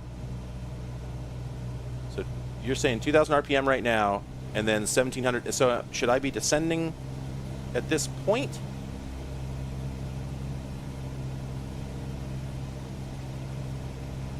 Apologies, my brain is not really cut out for this job. I'm mostly just winging it. When turning left, 1,600. Okay, I'll see what I can do.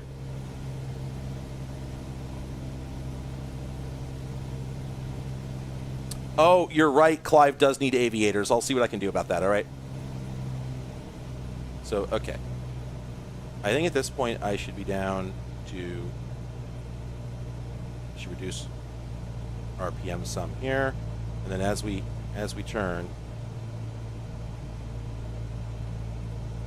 Yeah, winging it. Haha, do you get it? Haha.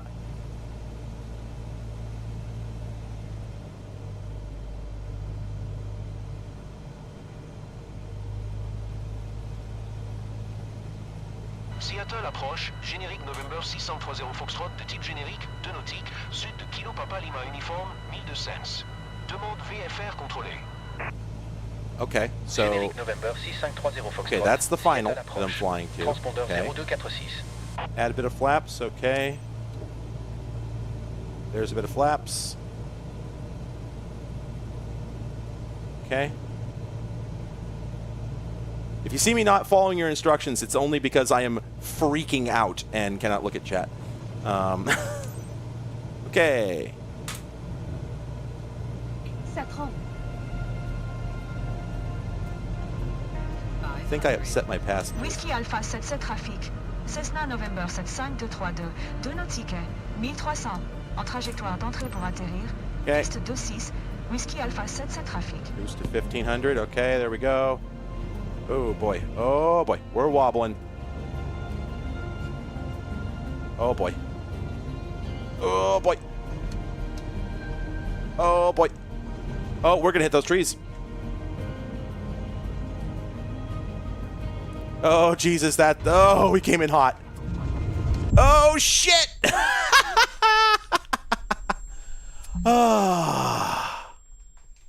Well, I killed all my passengers.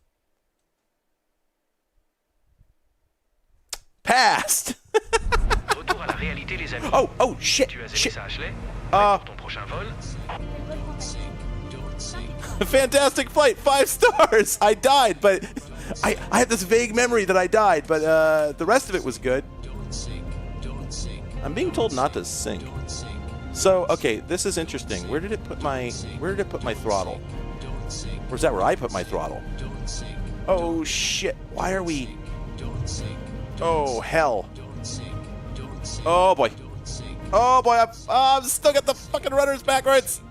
Oh, we're gonna roll it again. That's what's gonna happen. Oh shit! Okay, I know what I'm doing wrong. Putting too much brake on it. Again, I learned this from the combat flight training films that if you smash the brakes too much, you tend to flip over and rip your propeller off at best. Okay. Retour à la réalité, les amis. Tu as aimé ça, Ashley? Prête pour ton prochain vol?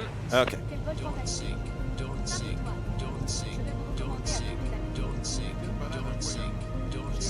Terrain. Okay, idle and flaps before touching down. Got it. Okay, probably too early at this point. Did I forget to turn my engine down the last time? Oh shit! Whoops.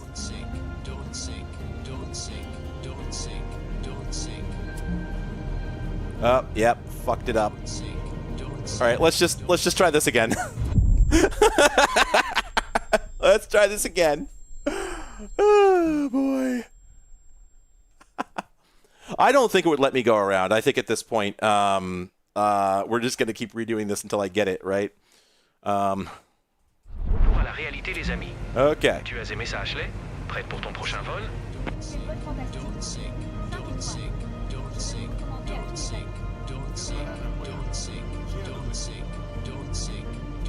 Yeah, I'm not going the speed that I should be. That's for sure. See, what's funny is, like, up to this point, I'm doing okay. Or at least it feels that way. Like this... Whoa! Crosswind? Oh, hey, the Streamlabs notifications do still work. Don't sink. Thank you, Mara.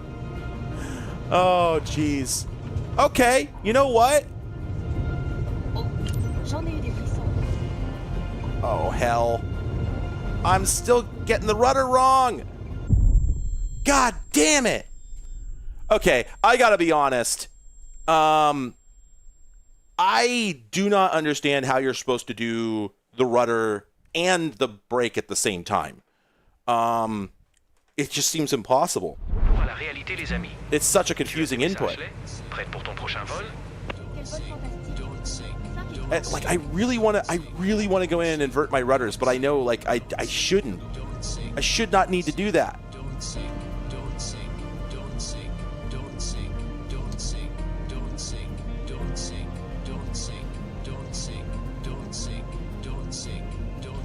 This is Bitchin' Bradley.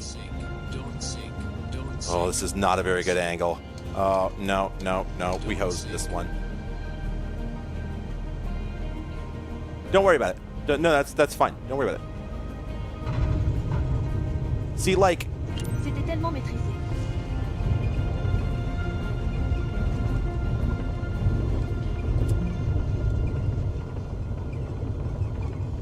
Yeah, I'm coming in way too hot, right?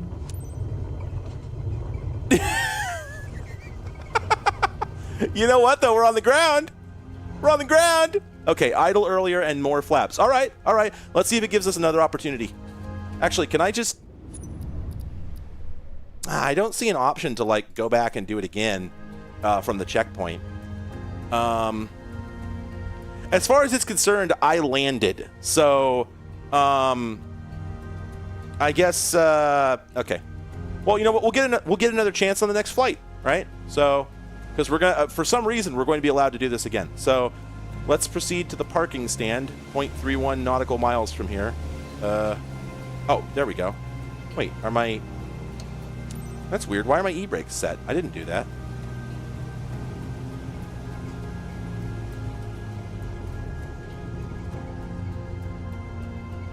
I think we're going the right way. This is a normal, you know, the cornfield is a tough one for a lot of new pilots, you know? That can be really tough.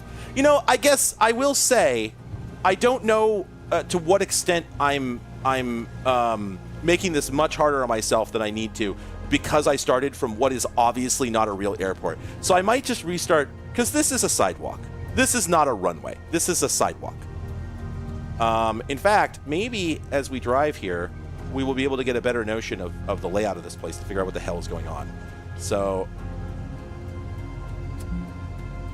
oh God, taxi. There's so much to remember. I could not do this job in the real world, let me tell you. Let me tell you. Holy hell.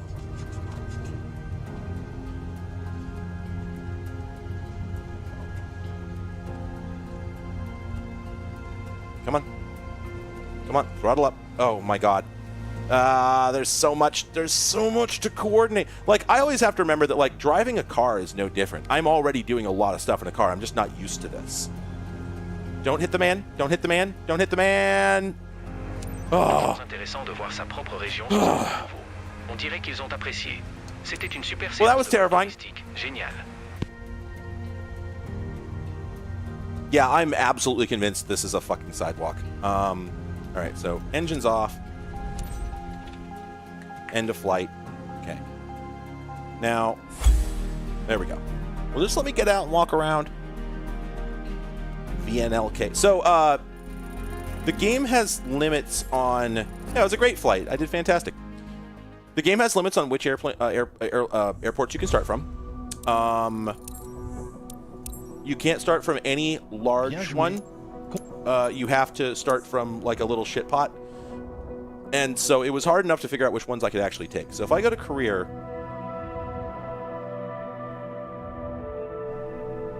and then how do we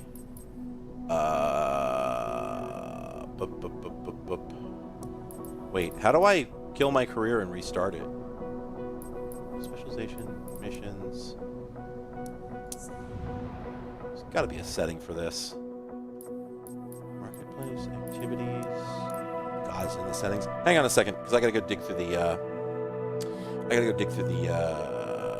profile stuff, and I don't know if there's any PII in there, so bear with me a minute. Yeah, I'm just gonna fucking Google this. FS 2024 restart career. Yep, I have to go in and look at my fucking gamer tag. Here we go. Here we go. Shift delete, reset career. I understand and want to delete saved data. Okay. There we go. Bonk. Well, people are throwing a lot of airports at me, so I've already received several suggestions. So let's see what's available. Let's start with yeah. So it won't accept Boeing Field. It won't accept. It won't even. One thing that pissed me off. It won't accept Renton Municipal, which is not exactly a tiny airport. It is a tiny airport, but I'm giving Nick priority here because they've been helping me fly. But let's see. Yeah, unfortunately, that one is not available as a starting location. But let's look around. Do we have any others? Oh, let me cancel that. Search. So,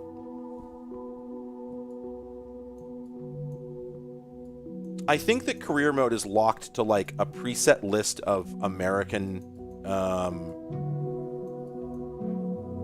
airports, but yeah, it's this shit again. So this game is so busted, by the way. I know I've said this, but I'm saying it again. I love how it says choose any location in the world to start your career. But if you do, okay, if you do a search here, these are all the valid airports, these ones with pips on them. But if you do a search, then it breaks that and they don't appear anymore. So these are sort of sprinkled all over the place. Obviously, they're clustered in, well, where you'd expect them to be clustered. So,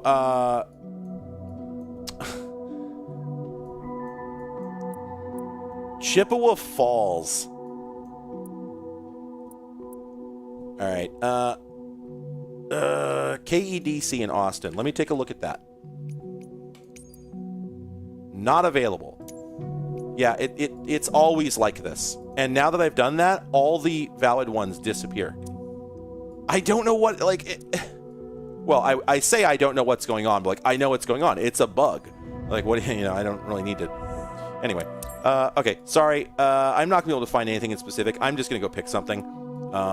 And I'm going to pick something that I think is likely to actually work. You know, the weird thing, now that I think about it, the weird thing is these would seem to have been hand-picked. So, if they're hand-picked, why didn't that one work? I don't get it.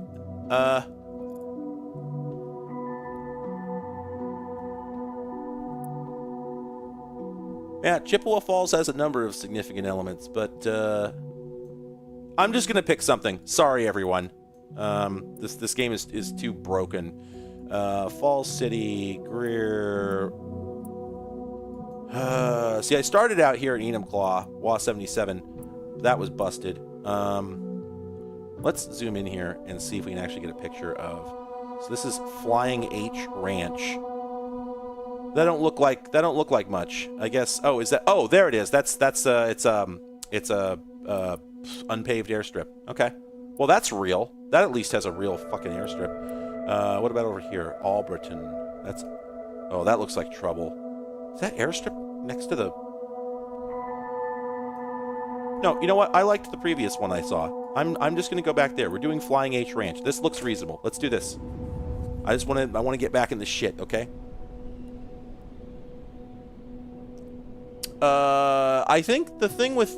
If you haven't... Grass is way harder than paved. I mean, that's true, but I've taken off from it before. Okay, you know what? Fine. Well, you're probably right. I already had a hard enough time with the last place I picked. So let's try again. God, this is slow. You know, I bet even though I canceled that selection, I bet it's still loading it. In fact, I'm certain it's still loading it. Oh yeah. I'm gonna have to back to the main menu. Oh God. Oh no. Oh yeah. I just looked over and my my network is running at 600 megabits down. So. Yeah. I think the whole thing is just wedged trying to load that city that I tried to cancel out of. Oh, this game is so good. Anyway, I was gonna say, if you haven't heard of 2024, it's probably because it is like sort of more of a patch for 2020 than anything else. But in the same way that like oh, here we go, an actual fucking airstrip. 4S2 Ken Jernstedt Airfield. Let's see if we can get this to load. I mean, obviously we're having some problems here, but let's just see what happens. Anyway, this game is like, in almost every regard, identical to the previous one, except that all the numbers are bigger. They have added a few things, like the career mode, that wasn't there at all, but in a lot, like, it's pretty obviously like 3/4 the same code base, and like even takes the old planes, although I'm told that they're janky and don't actually work correctly a lot of the time. They'll charge you for them. You can buy the $200 Aviator Edition, and you get like 70 imported planes from 2020. But according to what I've read, they mostly only the most basic features work, and pretty much all the advanced stuff doesn't. So that's fun. But every time there's a sim game like this, a whole bunch of people end up refusing to ever upgrade because they say the old one worked better, and despite the fact that it's, you know, much older.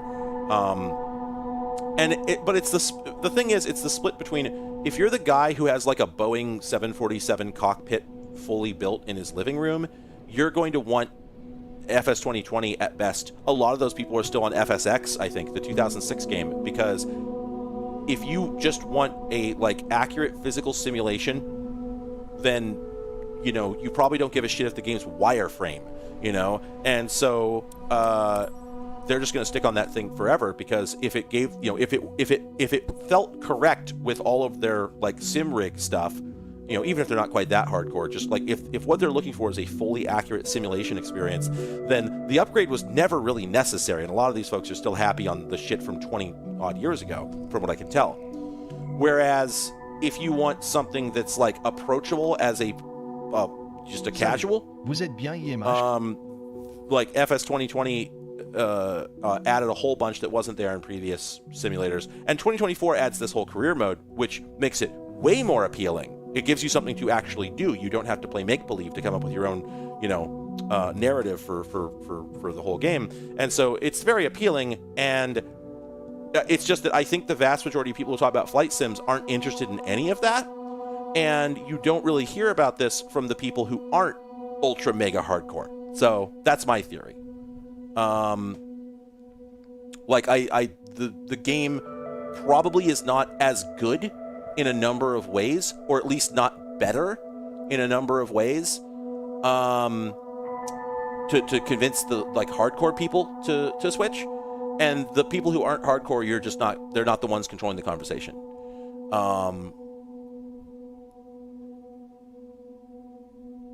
The other thing I'd like to point out, and this is a thing that, I know that I have ragged on Europe a lot in previous streams, and I do it lovingly, okay? Please trust me. I do.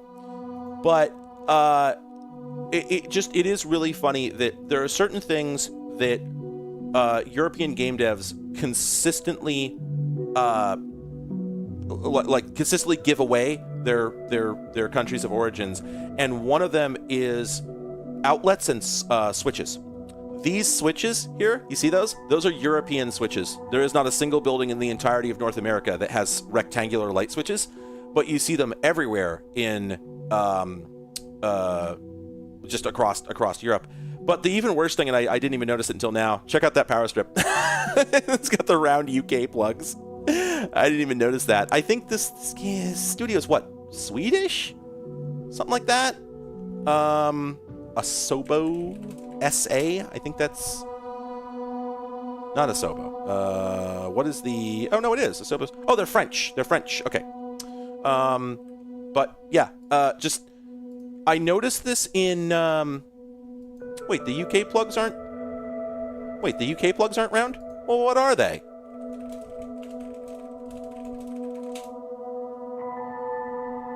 Oh, I'm sorry. I'm sorry. Everything else I said was true, okay? God, you know what? No, honestly, I was under the impression the UK had switched away from those awful, gargantuan, huge, like, spade plugs. That's wild. Huh. Huh. Those things are so big and so dumb. Well, anyway, the other place that I remember noticing this recently... Oh, and you know what the other thing is surface conduit. You see this right here? Right over here? This does not happen in the United States, but all over Europe, from what I can tell, like surface raceway appears to be a huge thing where you'll see just like light switches with these plastic tracks mounted to the surface of the wall, and you just don't see it here. But I remember I was watching my girlfriend play that, what was it? The remake of, was it Silent Hill? The first one, I think, that came out a couple years ago. Oh, thank you, Parker. Appreciate that. Money is no object.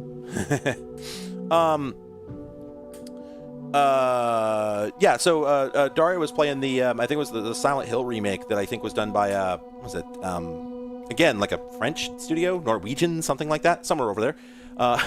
And I picked up on it immediately because she walks into a room and I just snapped my fingers. I'm like, rectangular switches and surface raceway. This game's from Europe. And sure enough. And yeah, that's the thing, right? Is I think it's because I mean, so the weird thing is it's not entirely about, you know, brick houses being, you know, commonplace, because I've seen it in like much more modern European homes, like brand new ones, the raceway. I swear I've seen it, and like they're not making walls out of wood.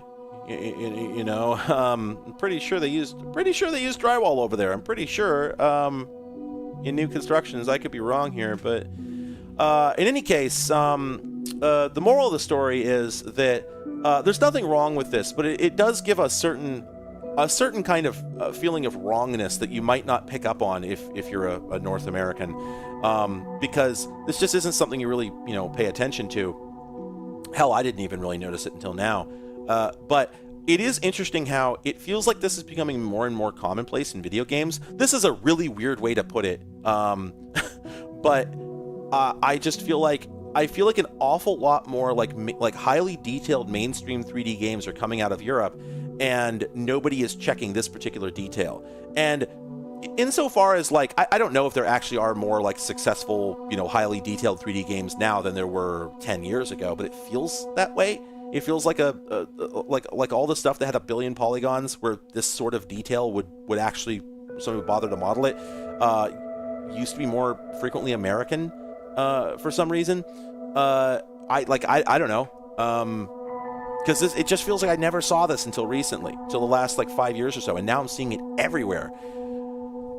So anyway, this isn't a problem. It's just a weird. Bienvenue à...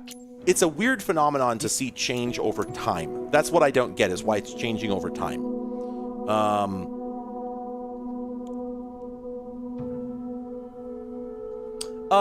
That door does have like a European vibe to it. I'll give you that. However, at the same time, I would say that a lot of newer American businesses do get like very European-ass doors.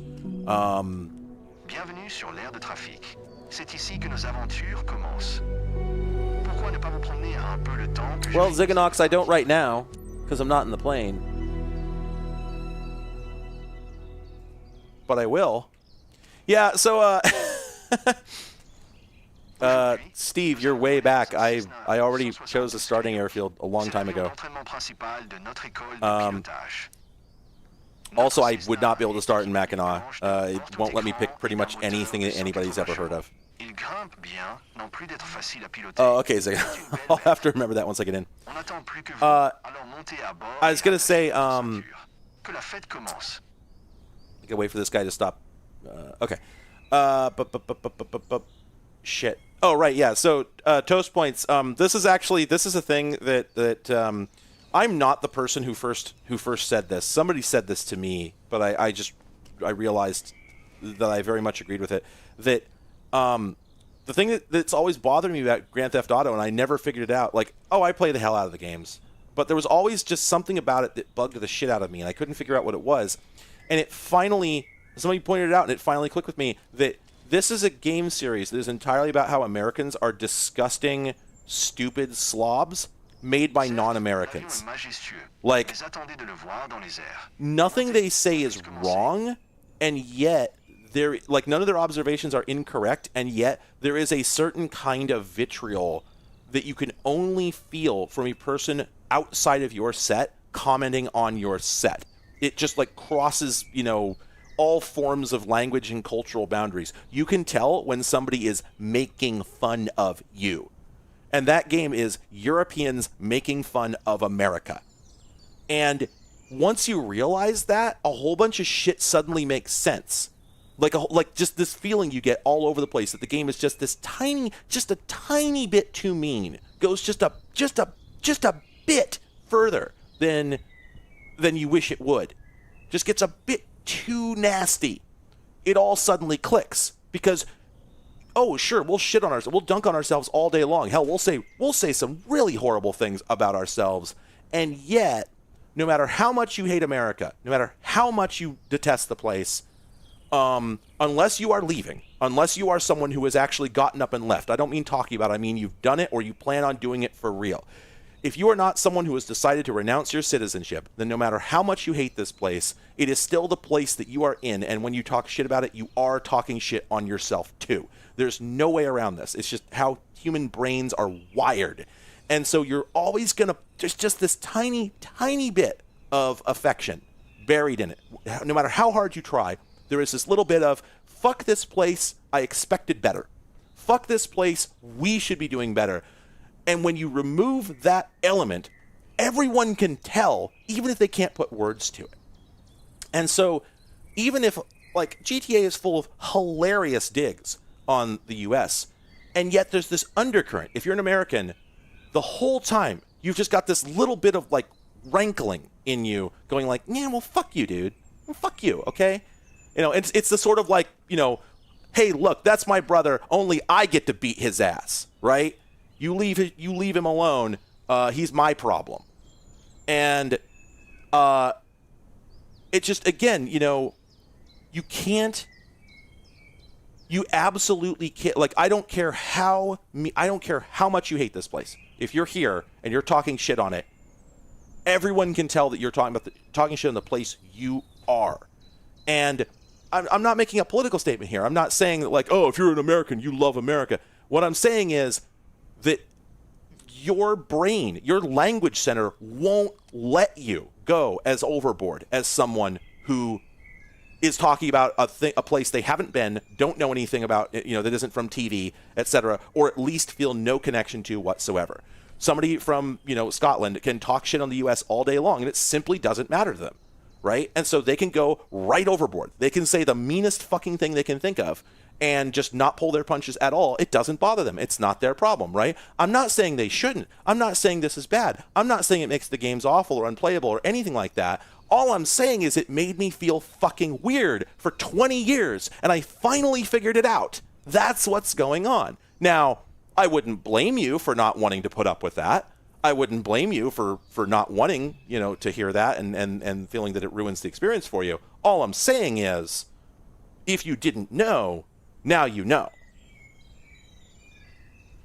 And that's the other thing, right? Is it's like at some point, I have to accept that, like, when I comment on, things that I think, Europeans or the Brits are doing, I do have to remind myself that, like, look, man, if you talk about them the way you would talk about yourself when you're dunking on your own country, they're not going to like it, and that's your fault. Like I should not, you know, it's just hard.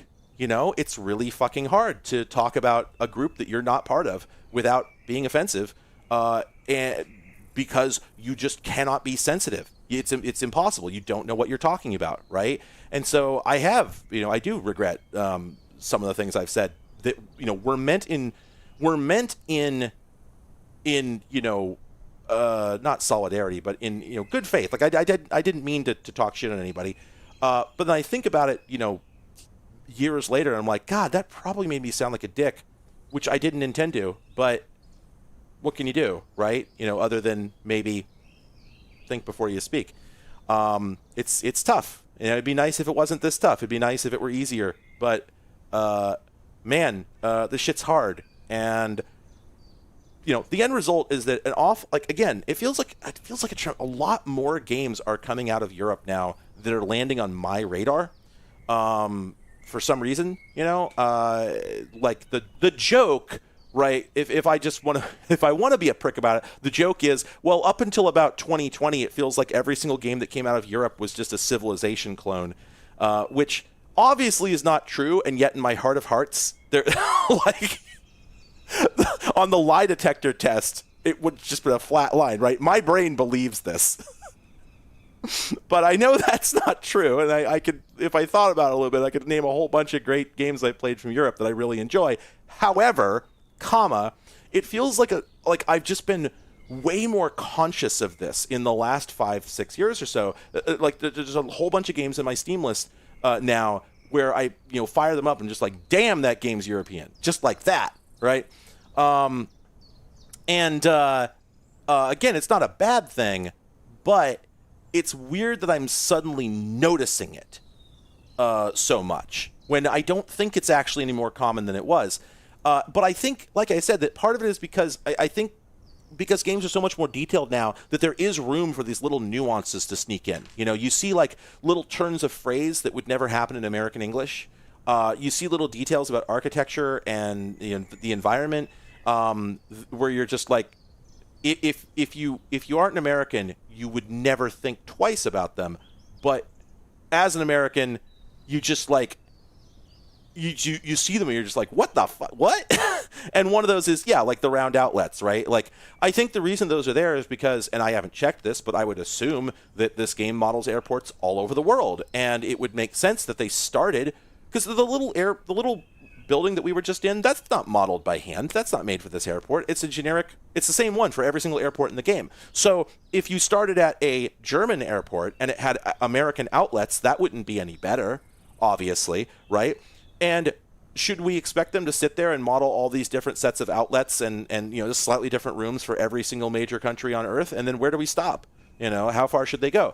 And did anybody other than me notice this? No. No one gives a shit, right? It's totally irrelevant. It's just weird that it didn't used to happen, and now it does. You know?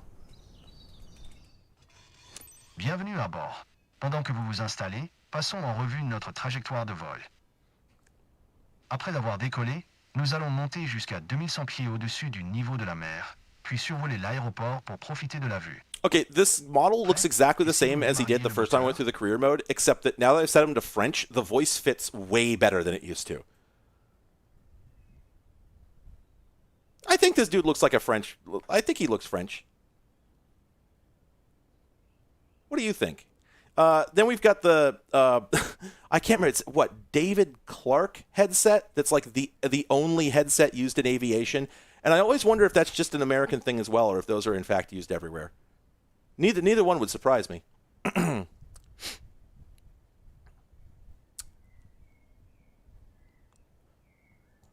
Okay. We're playing in French because the AI voice is god awful. It's just atrocious, and you can't turn it off. So in English, it just bothers the hell out of me. But if I set it to French, I can't quite tell how bad the dialogue is. So Bose A20. Bose A20. Let's see these bastards. Ooh, those don't look as good as the David Clarks. Holy hell. Okay, hang on. We gotta compare and contrast here, everybody. David Clark headset. God. These things are sold on Amazon. That's really funny. Man, that's funny.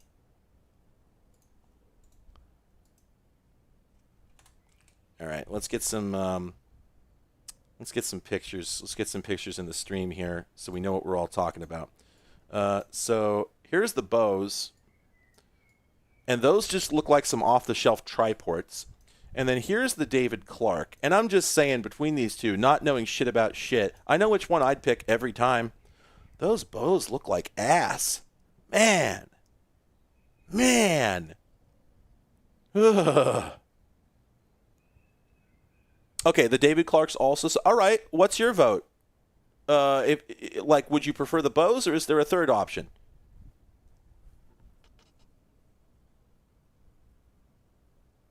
Oh, huh. Well, I mean, earlier somebody who spoke French did say that the AI voice was still bad in French, though I don't know if it's bad in that specific way.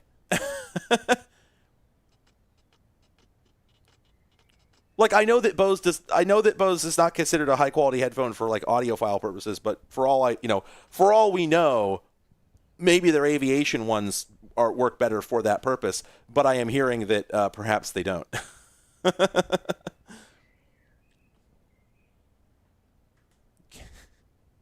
Gaming headphones, yeah. Going up my plane with my gaming headphones.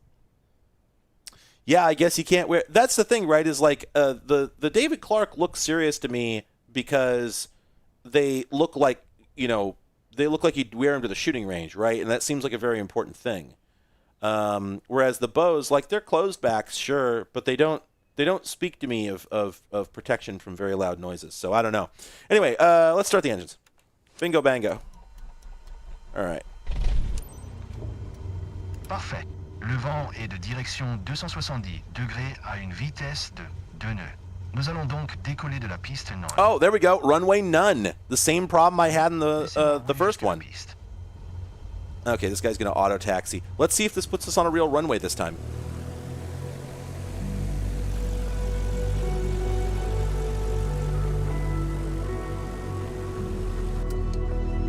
Okay, this is a real fucking runway. Outstanding. All right, Ziganox, I am paying attention. Please repost your important message. Voilà la partie amusante. Après avoir relâché les freins et mis plein gaz, nous allons accélérer puis décoller une fois à Wait, it's fucking active noise cancellation in the Bose? À 75 nœuds, la vitesse de montée gross! Pendant la montée, nous suivrons un circuit. Oh, okay, thanks Ziganox. I get exactly what you're talking about now. That makes sense. Okay, I'll give that a shot. Relâchez les freins de parc, ou nous n'irons pas bien loin. I detest ANC. That shit sounds horrible. I am one of those people who it just feels like it feels like my ears won't unpop. Ugh. All right. Oh, didn't take my e-brake off. Whoopsie. Occupez-vous du manche à volant. Moi, je me charge des pédales et de diriger l'avion sur la piste. All right. So rotation speed on this thing, I think, is like 55, something like that. Nous avons atteint 55 nœuds. Tirez légèrement sur le That was manche kind of an aggressive takeoff, I think. But we'll go with it. Okay, so okay, I see how the slip slide indicator works now. Je vois que vous avez le coup de main. Outstanding. That's basically just an accelerometer, or it's like a plumb bob, really. Gardez le nez de l'avion juste au-dessus de l'horizon. Bien, maintenez cette vitesse et cette assiette pour le moment. Nous approchons de notre premier virage. Comme vous pourrez le constater, le Cessna 172 ne nécessite pas de gros mouvements du manche pour virer.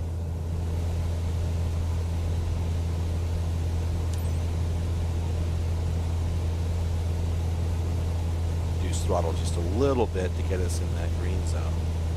Okay. Nous sommes 300 pieds au-dessus du sol. Je vais rentrer les volets.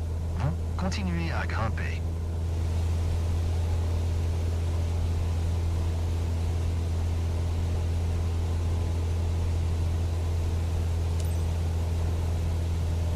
Continuez à monter et préparez-vous pour le prochain virage. I think he said we're climbing to 2100. I think that was the number.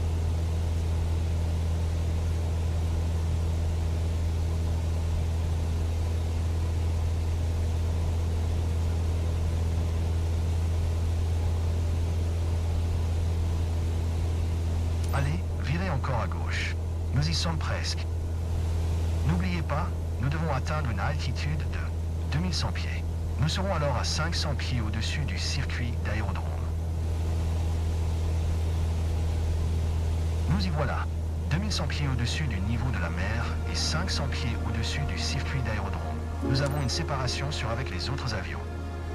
Regardez, Level out. vous voyez notre aéroport? J'adore le temps qu'il fait aujourd'hui. Vous ne trouvez pas que les nuages sont magnifiques?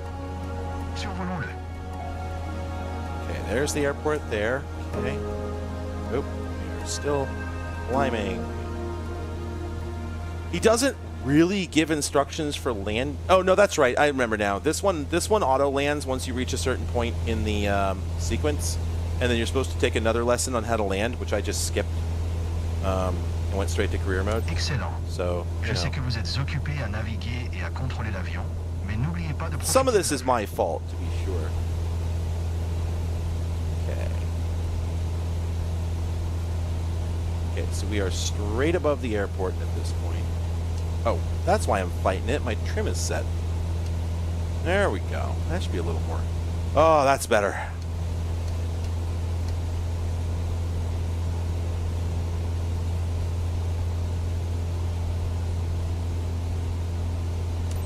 Bravo. Je crois que vous avez un don pour le pilotage. Okay, is that the J'espère end? que vous avez apprécié le Okay, vol. cool. Retournons au sol maintenant. He's gonna auto land the airplane, so I think I can get away with this. There we go. Mission success. Ah. C'était un plaisir de voler avec vous aujourd'hui. Il Okay. s'agit peut-être du premier Well, chapitre de that's votre good to voyage know. de Tech pilote. left behind. That's Si an vous interesting voulez piece vous of y lancer, information. retrouvons-nous à notre siège. Vous m'avez semblé à l'aise. Il y a un ordinateur portable dans le bureau qui affiche.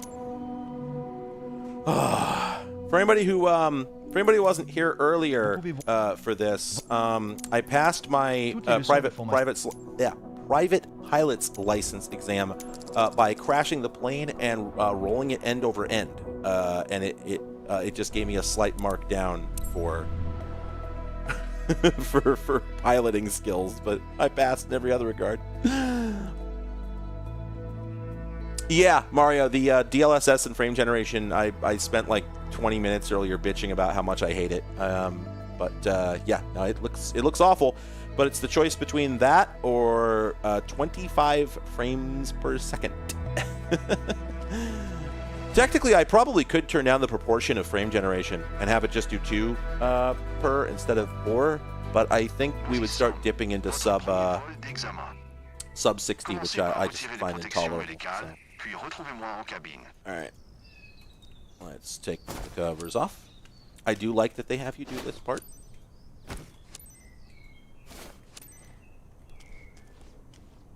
Taken off with my pedo still tubed. All right. Engines on.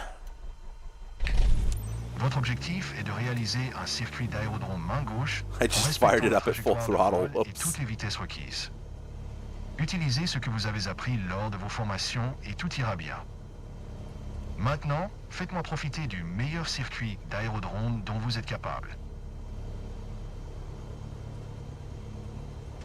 Yeah, I really wish that it would let you. I wanna dip the gas tank and go around the bottom and sump it. You know? All right, brakes off, and okay, there's the hold short over there. Let's just take a peek at where we're. Oh, oof. I don't know where we're taxiing. Are we? Oh, okay. There we go. There we go. By the way, my favorite thing in the cockpit, and I think this was here in the previous game as well, and I don't know if I'm interpreting it correctly, but do not touch screens would appear to be a P-touch label. I don't know if it's like a built-in part of the cockpit or if it's a P-touch label. But I love the idea that the game would simply assume that every one of these planes has a P-touch label there from the maintenance guy who's just sick of this, sick of solving this problem. God, I'm still getting used to pushing on the rudder in the direction I want to go instead of the direction I want to go away from. But I am very careful using the brakes. Okay.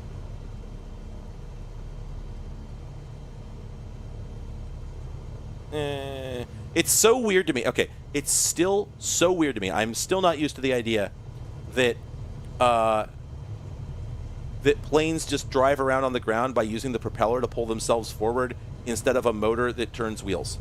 I understand that there's... Oh, shit. Whoa. The brakes just, like, didn't do anything. That wasn't my fault. I understand that there's really no reason they would need to do it that way. I understand that this approach works, and why shouldn't it? However, it bugs the hell out of me, and I can't explain why.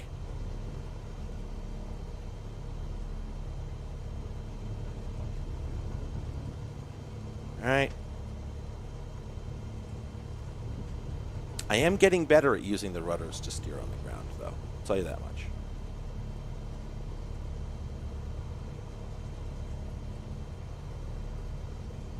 Throttle down a little bit.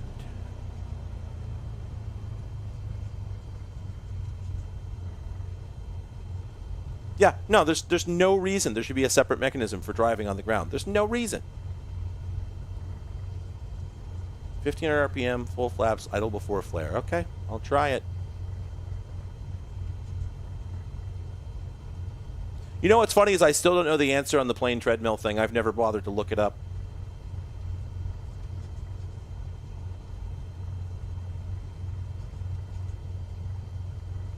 I assume the plane takes off because it's pulling against the sky, not against the ground. But, you know, there might be an unclear relationship there, an unintuitive factor that I'm not figuring in. I don't know.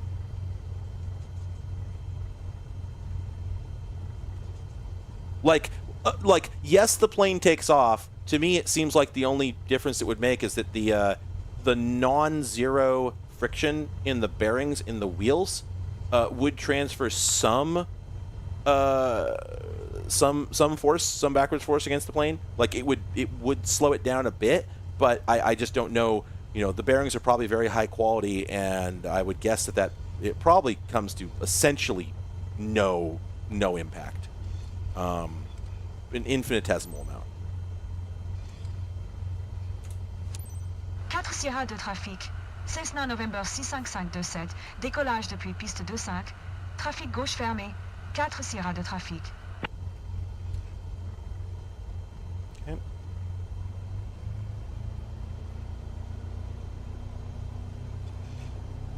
Did this automatically set the... I think... Why am I not moving? Oh. Wow, it seems like there's just a lot of static friction to overcome to get the plane rolling.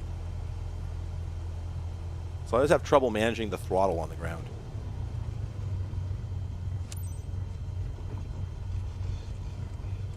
All right. Okay. Here we go.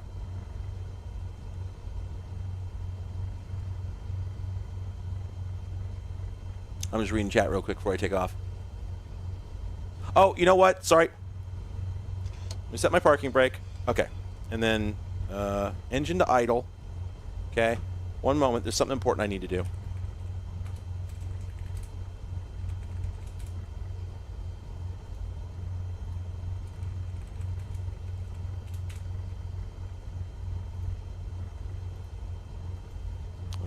Let's see. Nope, that won't work. I'll be done in a minute. This won't take me long. Please hold. Please hold. Ah, come on. It's not really adequate. That one would not do. Would this do? Nope.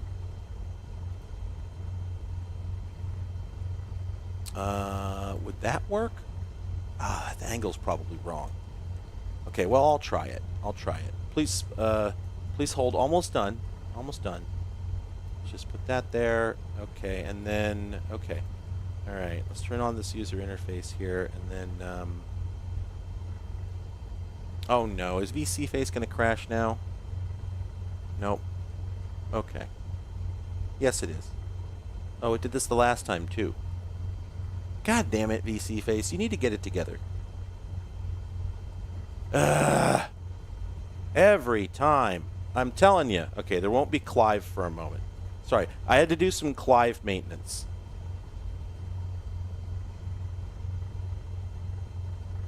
No, I'm not fixing the wheel. Are you kidding? The wheel's perfect. There's nothing wrong with it. No, it's somebody made a suggestion earlier, and I need to take care of it. Okay, so we gotta put him here, okay, and then we gotta props, and we gotta reinstall this.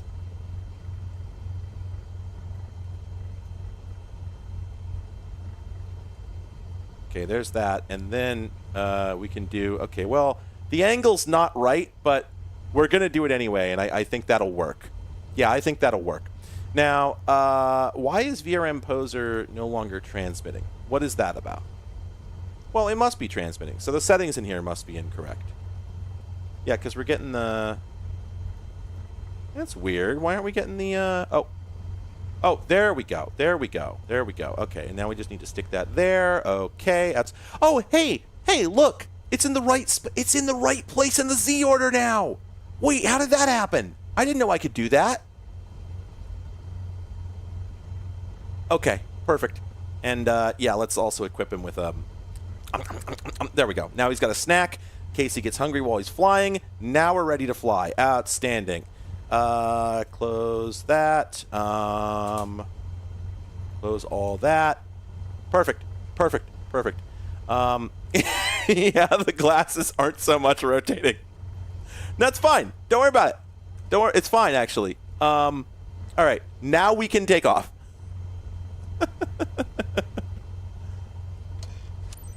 Okay. Oh, flaps. God, I would not be a successful pilot. I would die. I would crash a plane if I attempted to fly one. Okay, and rotation.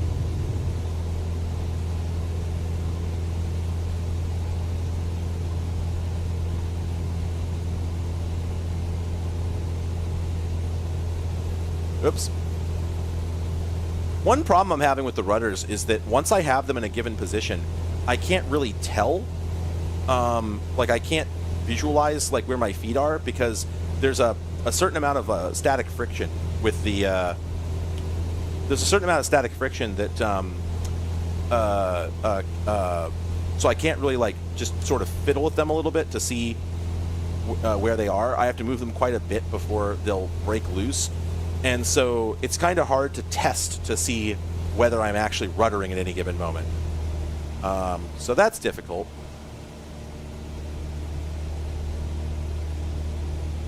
Yeah, Clive now looks exactly like a pilot. Oh, I am still climbing, it appears. Okay.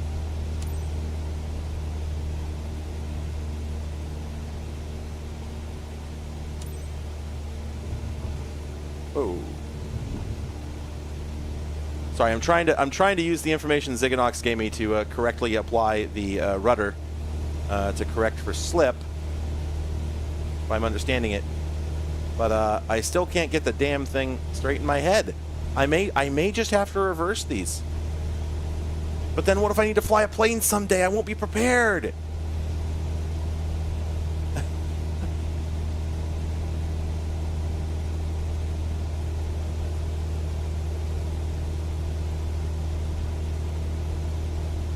Nope, I am way too high.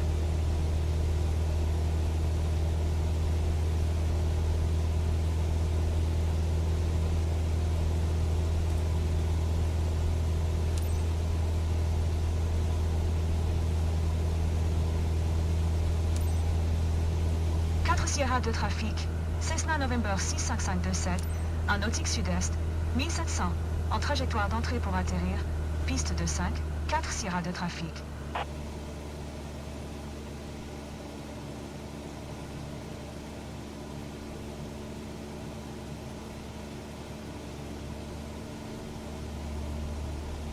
Man, I wish I had potato chips right now. I'm done streaming, I might get potato chips. Oh, I am going way too fast. Okay, let's reduce RPM a lot.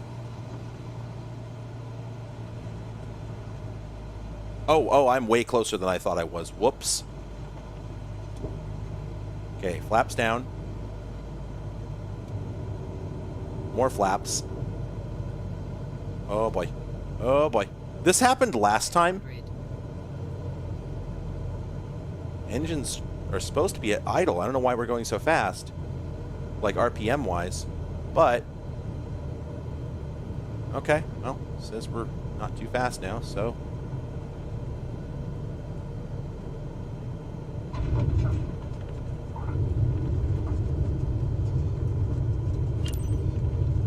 oh, I forgot to radio in, but hey, you know what? That was a lot better, I gotta say.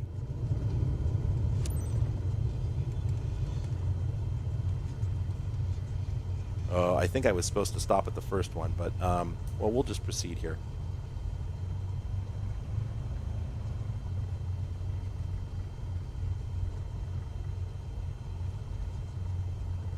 Yeah, so that's the thing is, like, I've looked at what it would take to actually fly a plane, and, like, I don't think my brain is capable of doing the necessary analysis to turn what I'm seeing into a statement of objective fact.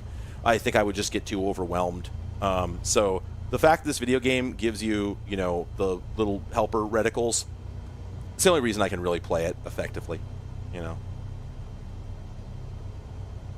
The thing I'm realizing about the rudders is I think what I was screwing up earlier is I was trying to push on them when what I really need to do is to pull on the heel. That seems to work a lot better. Oh man, is that what I'm getting wrong?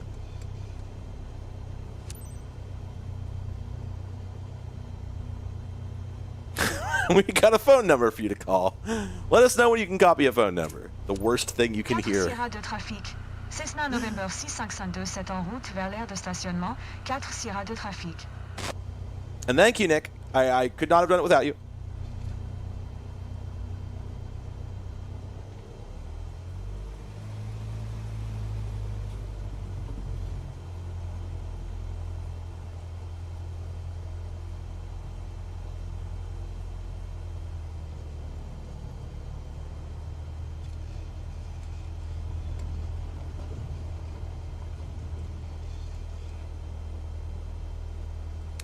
Not a well executed turn. Wow, this just wants me to drive through these other planes. It's really funny.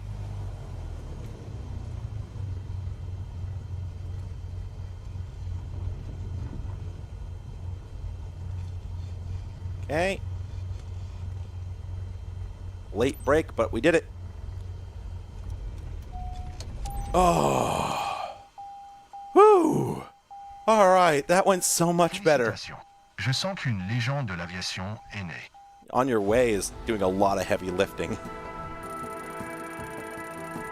Okay, the funniest thing about this is that I got a higher score on one of these categories in the attempt where I crashed the plane and it tumbled end over end, and I only got a 10% higher in plane handling for the one where I actually landed the plane instead of tumbling it end over end. God, I don't know if aviation... So I think I have heard that aviation computers do in fact involve little guys, and that they do in fact run Windows on a bunch of them,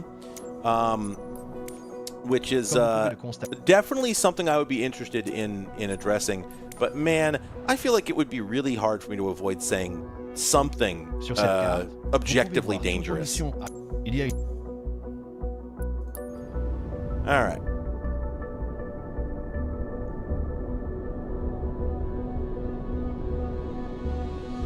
Man, okay, this is such a bizarre sentence. Mark Mann and his brother have had countless kid adventures, and it would be incredible to relive those moments with a stroll over Hood River. A short flyover of Hood River for Mark. A smile for Robert. God! Right, yeah, Windows CE all over the place. Kid Adventures. What? God, what a weird...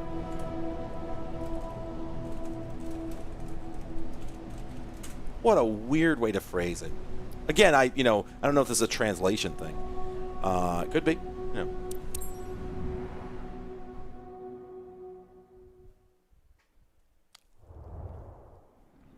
I mean, sometimes something is a translation thing, and sometimes somebody's just like a crappy dialogue writer. You never know.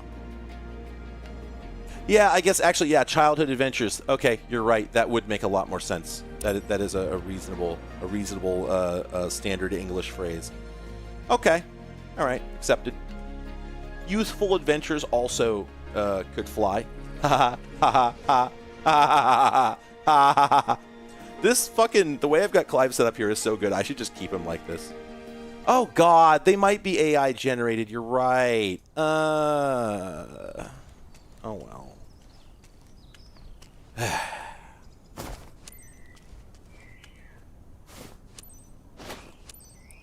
Just think, there's people who want to involve this shit in the flying of actual airplanes. You can customize the pilot when you start your. It's a me Sona. So I think you can go edit it in the profile editor. All right, request boarding. Je suis prêt. D'accord, en route. On their way.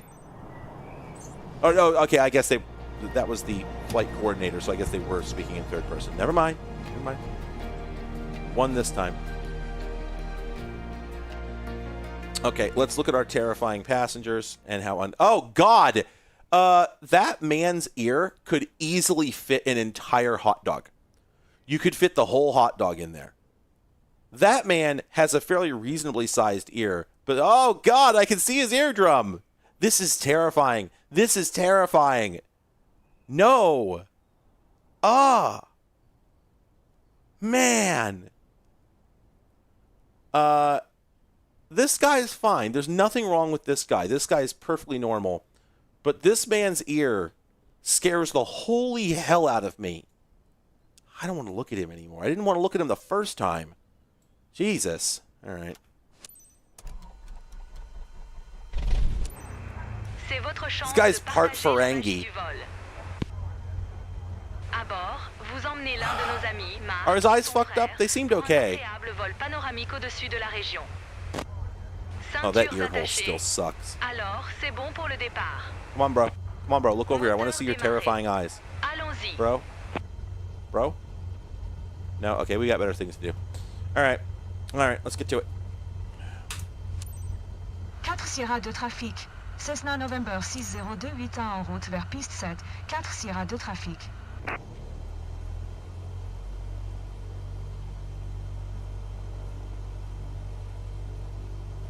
Okay, so I think that I have finally figured out how to make my brain understand the rudders. They work the way I want them to. It's just that I should be pulling on them rather than pushing. If I pull away from the direction that I want to go, that feels right. But I was thinking of it as pushing. Oh, God! Me. No, I get it now. Me. Oh, no. I'm a genius.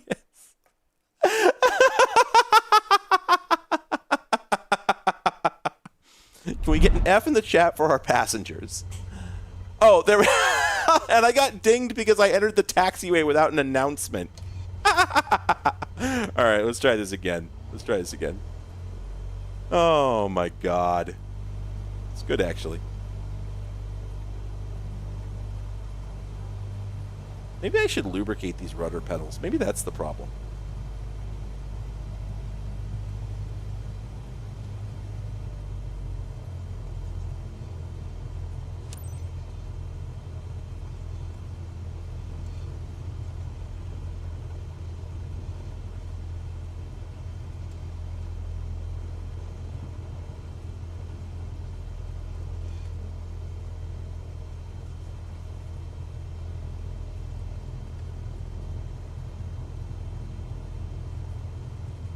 It's over here giving me a Chivo for holding the damn brakes. Oh, we did it again. Did it again. It's weird. I seem to control the speed fairly well up until this moment. And then it gets away from me. I guess because there's a little straightaway there. This thing just seems to get going. The inertia is a little unintuitive.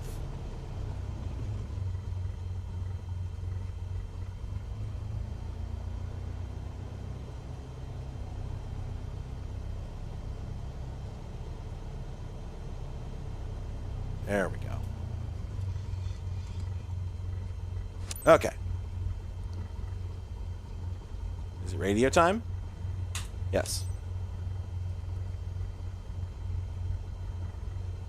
If I push forward, if I push my foot forward on the left rudder, the plane turns to the left, both on the ground and in the air.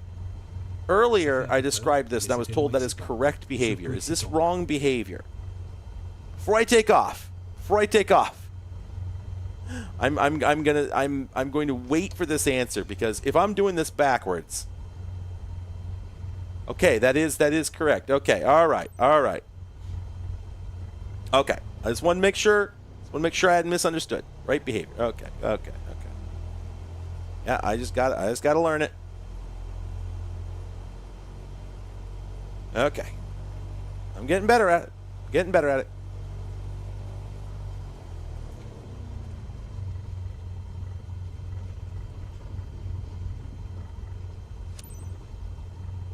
This time, let's actually try and get it on the center line, eh?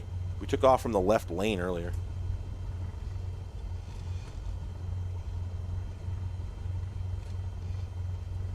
Come on.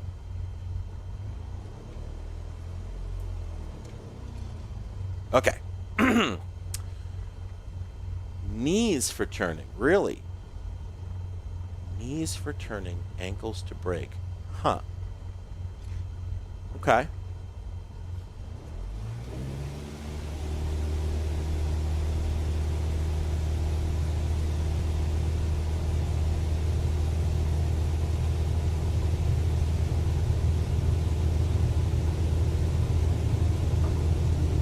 Whoops, we wandered off the center line there. Oh, there we go. Oops. Oh boy. God, this game looks good.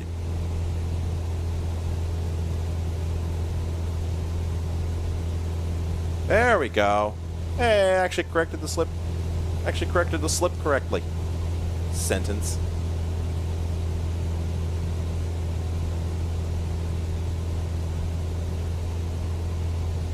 Should I be pulling the flaps up as soon as I take off, or do I keep them for a bit while I'm climbing?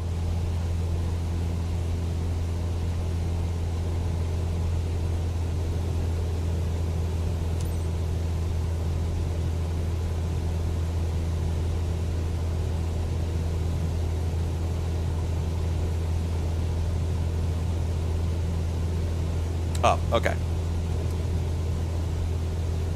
Oh, boy. Whoa, am I sinking? I feel like I'm sinking. No, I'm just not at the altitude I should be at. Okay. Oh, okay, I'm not sinking. Those things are just climbing. All right. Feels pretty aggressive, but it's what the game wants me to do.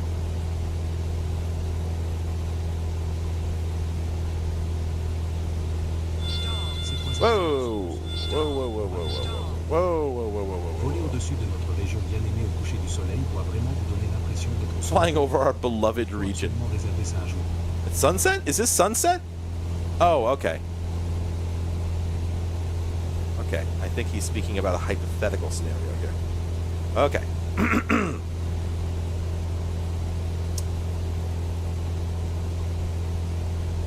Hold them up. Okay, so you pull the flaps like 300 feet. Okay, all right, sounds good.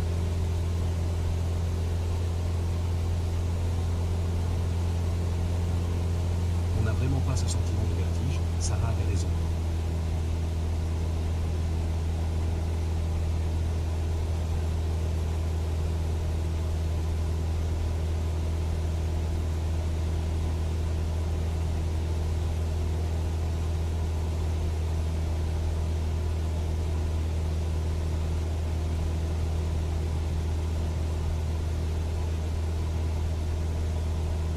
Oh, I feel like I'm not making C'est this quoi turn toute tight cette enough. turbulence? Il faut s'inquiéter? Oh yeah, I didn't really make that turn tight enough.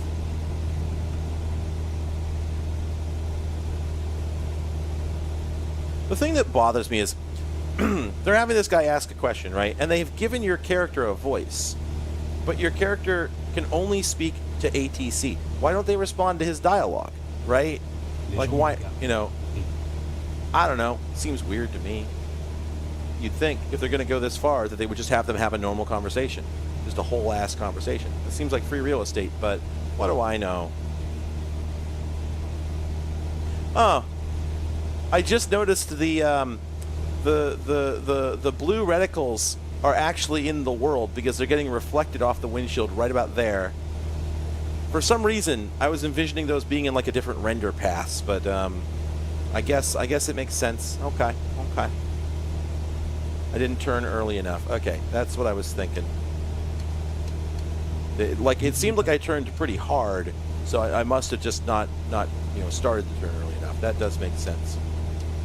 1.7 Newton meters to Odell. Hey, listen, there's a lot of people who want toasters to fly planes, and everybody who knows how computers work is trying really hard to keep them from doing it.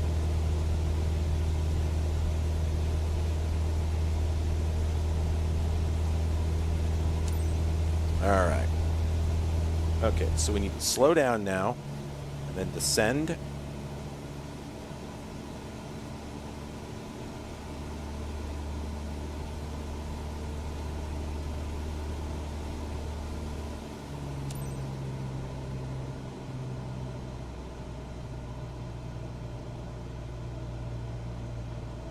Trying to bleed off speed here. God, flying below maximum speed just always feels terrifying in these little planes. At least in these games, you know. I don't know what it's like in the real world, but like this thing, the Cessnas always feel like they're barely staying in the air at like 100 odd knots. So doing it at 70 is just nerve-wracking for me. Quelle vue on a d'ici, c'est incroyable.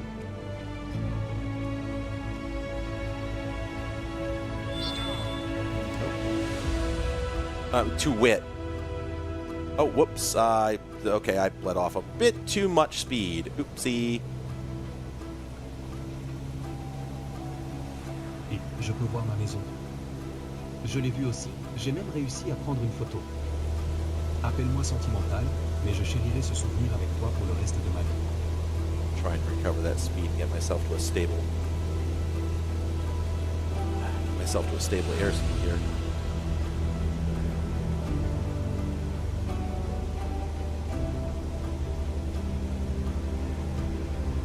Tout est tellement net, vu d'ici.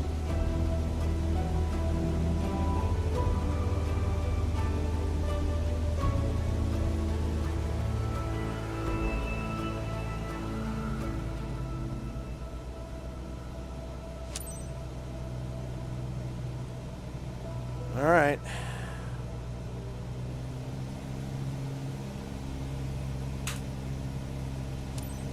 Oh, okay, so I could actually hit that button. I could actually hit the radio this early in the sequence. It didn't tell me that. Sometimes it makes me wait until I finish the other checklist items before I can do the radio part, so I fucked this up earlier. God, Subway Surfers. I was thinking yesterday that I should just do a stream where I just play Jetpack Joyride for 4 hours, because that's the only good mobile game. The first and the only.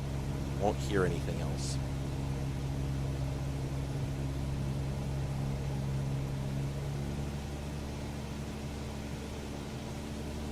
Okay, I'm screwing something up because I am sinking.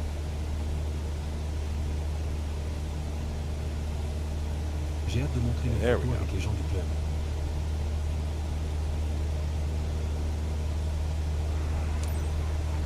Bienvenue de retour les aviateurs. Tout va bien, Marc? Prêt à repartir? C'est si exaltant. So exhilarating. J'ai passé un super moment du début à la fin. Merci. Thanks, Captain. There's no way to say that doesn't sound insulting. Nice one, Captain.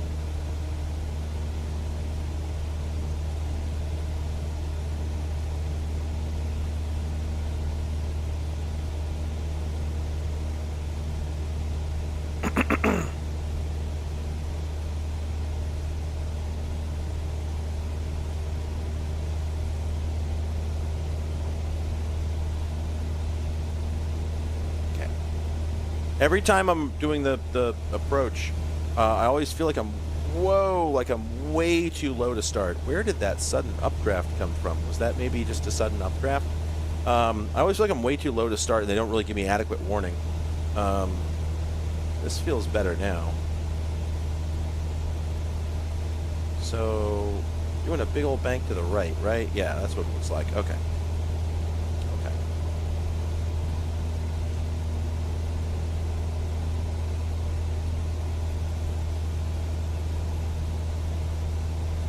Yeah, Clive kind of does have the epaulets with the +2, you know?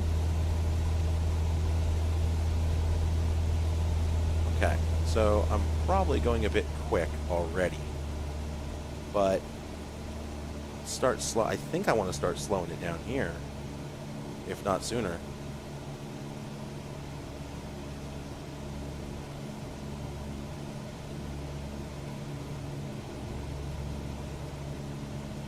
God, DLSS is struggling so hard. So hard to make something sensible. Ça tremble beaucoup. I think I upset my passengers. I think that was too hard of a bank.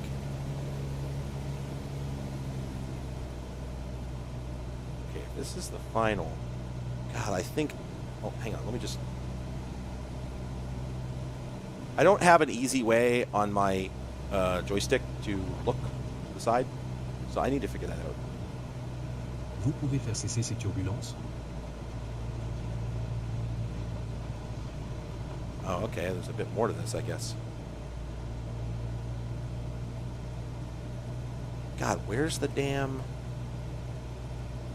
Oh, man, where is the airstrip? Oh, I see. We're going to go up there and do a 180. Okay, I got it.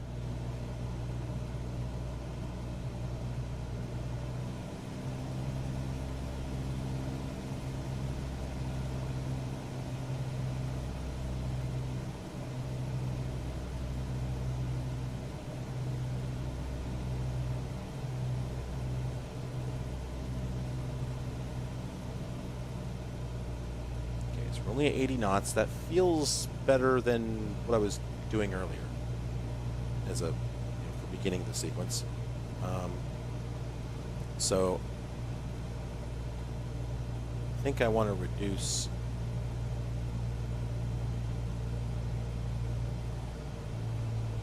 I think this is the final turn, right? Oh, that's not the button I wanted. Oopsie, oopsie. Whoa, whoa, whoa, whoa, whoa. Sorry, guys. Sorry. Apologizing to my passengers for opening camera mode. Okay, well, we've made several mistakes. I don't know if that would have happened if I hadn't accidentally gone into camera mode, but so it is. So it goes. Ugh.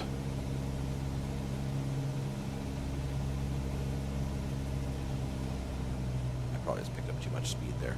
That's okay. We'll make it work. I think this is the final turn.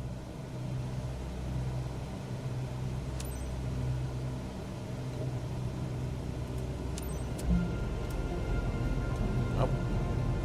No, max speed with flaps down exceeded. Oopsie. Yeah, I screwed that up. Boy, the MFD there is having some trouble.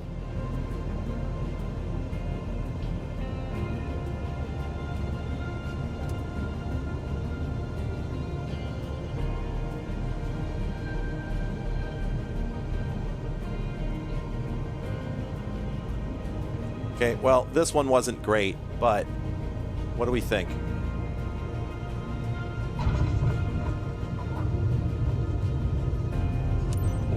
J'en ai eu des frissons. Okay.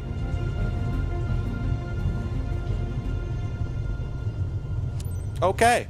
You know what? That was tolerable. I'm getting better at this.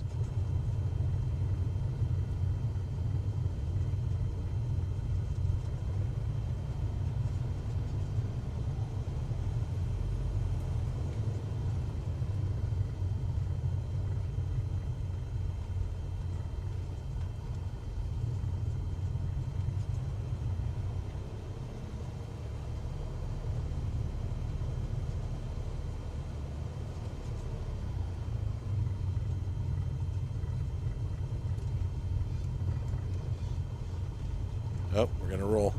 We're gonna roll the fucking plane over. Nope. Okay.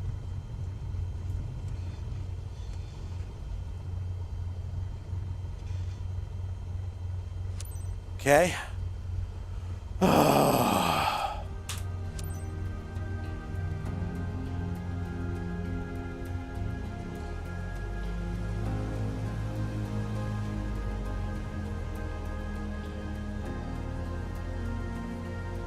Honestly, like, I did improve.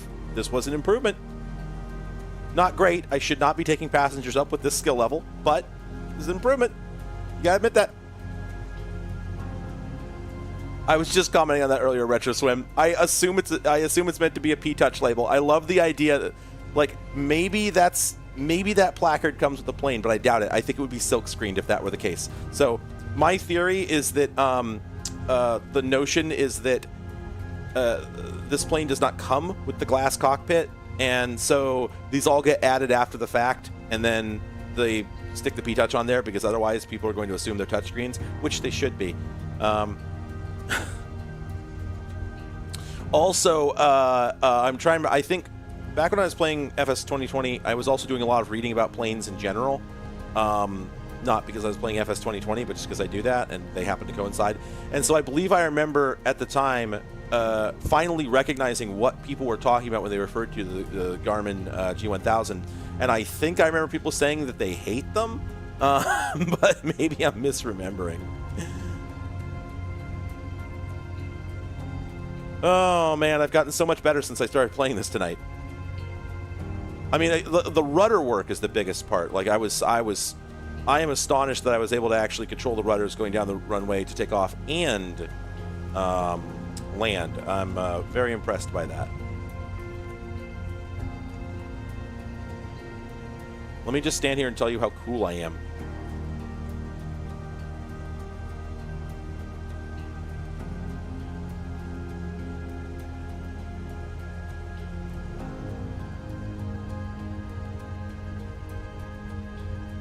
God, a night flight? Ugh. I am not the least bit prepared for that, thank you. I love your confidence in me, but I don't feel it.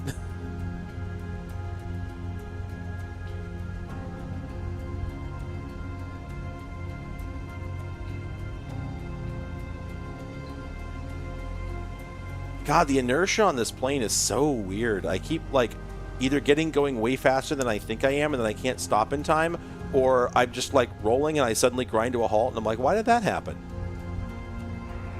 Je crois que tu as ce qu'il faut pour rebondir et arranger les choses. Je suis sûr que nos invités ont. Yeah, exactly, Gemma. I agree. I think I love to think that they just have one picture of the inside of Cessna 172, and they saw that, chuckled about it, and just kept it. I think that's probably what's going on here.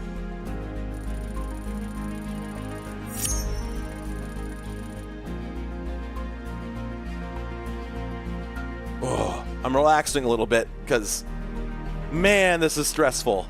Just like physically so. It's like surprisingly physically demanding because. So, it's funny because you know, I've never. Yeah, you can cross. My understanding is you can fly literally anywhere in the world in this game. It'll do. Anything, anywhere. Like, that's the whole point of it, is that there's no limit. Anyway, so. Bien joué avec votre premier. Continue.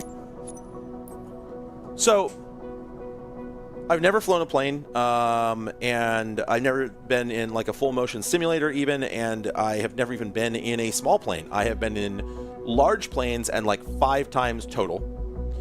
And so I have no idea how this compares to the real thing, and I know that it literally can't at all in any meaningful way because you don't have the motion aspect.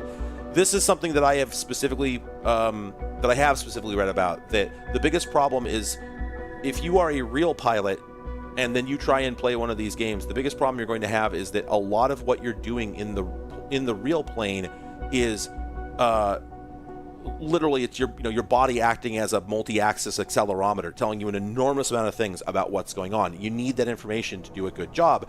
And so you get really dialed into like what the engine sounds like and feels like when it's running at the right RPM for whatever you're doing, or when it's not running correctly at all, and how the plane vibrates at certain speeds and everything. And so it's like anything else that we do, that's physical. It is an incredibly, intimate process of where you're just using all of your not just all of your senses, but the billions of nerve endings in your body are telling you everything about where you are in space and how you're moving. And without that, it can't compare, right, at all.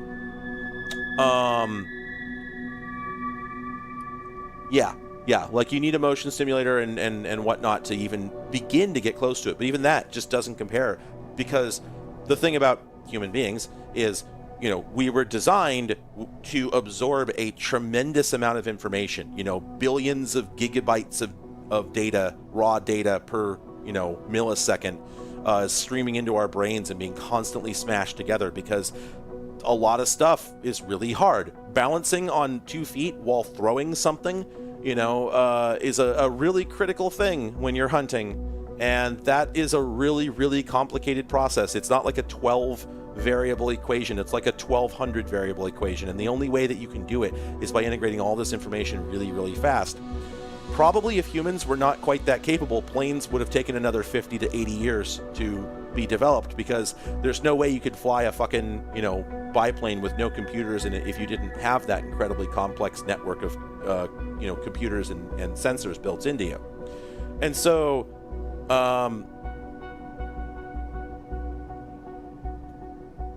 yeah, okay, so what Tech Left Behind is saying is that, yeah, a lot of the motion sims are actually just worse, because, yeah, it like gives you the wrong idea. It makes you feel, wait for the wrong thing.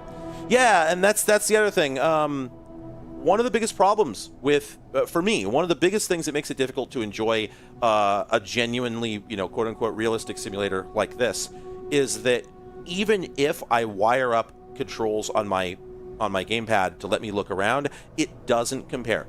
It doesn't compare to the way that...